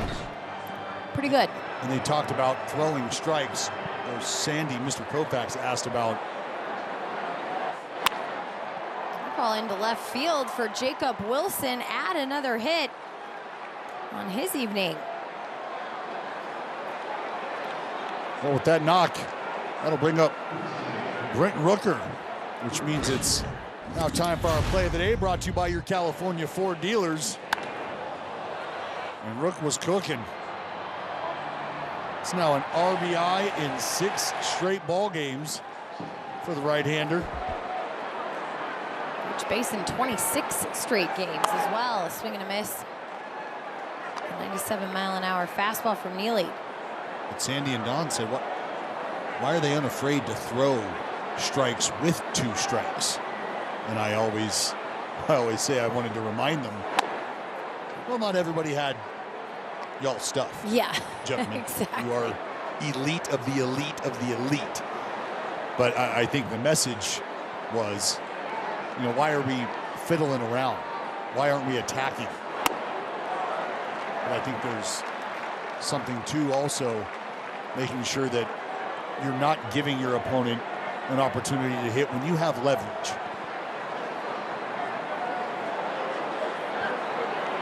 The old battle between pitcher and hitter, not just physical, but the mental battle sometimes to center field. Pete Crow Armstrong will jog in and make the first out.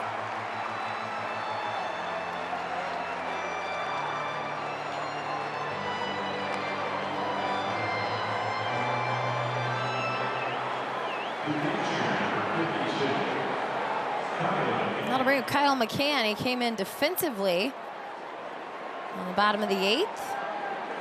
Now hitting in place of J.J. Bleday.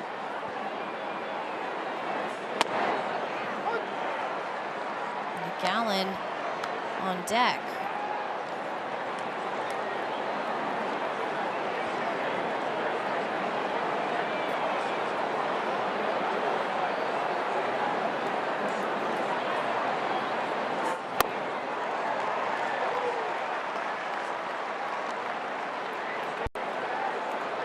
The A's on the verge of losing their 3rd straight game. That hasn't happened for them since June. You see a big reason why. 0 for their last 15 with runners in scoring position. The timely hit wasn't there yesterday.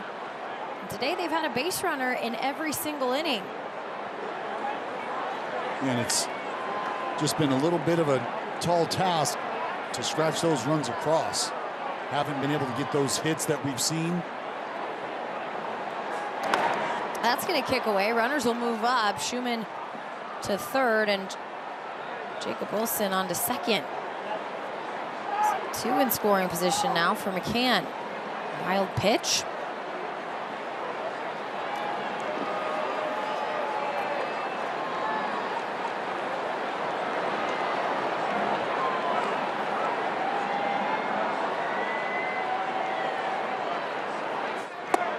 Swing and a miss. You see the good fastball, you see the good slider. 2-pitch mix from Neely. He's able to get Mack on that slider down. And that is just a straight down slide piece, a little gyro. Whoop. 13 times the Athletics have struck out tonight. Down to the final out with Nick Allen up.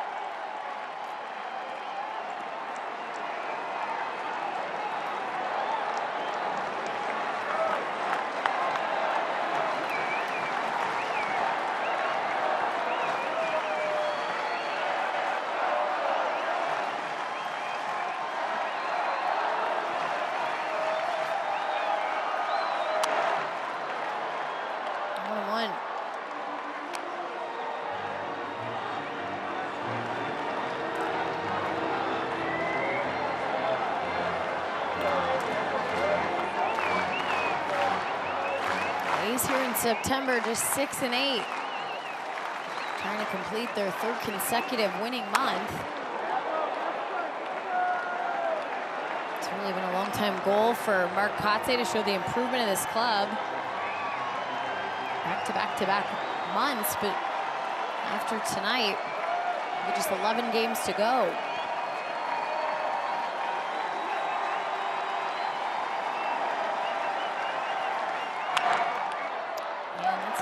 Third baseman, and Zach Paredes across the diamond in the final out. Well, the Cubs proving to be the better team tonight, got the offense going early and built it to a 9-2 victory here in the opener. That snaps a streak for the Oakland A's, where they won 6 straight openers. Well, Jenny, they did it behind a career-high 11 strikeout performance from Shota Imanaga. And with the outburst early from the Chicago Cubs offense, the A's were just never able to regain their footing and bounce back. Unfortunately, tough ball game to drop here game 1 of this series on the north side. Craig Counsell and the Cubs on the winning side tonight. They fly the W 9-2 the final. We'll be back at it tomorrow as the A's look to get in the win column once again after dropping 3 straight. Toyota A's post-game live coming up. It starts right now.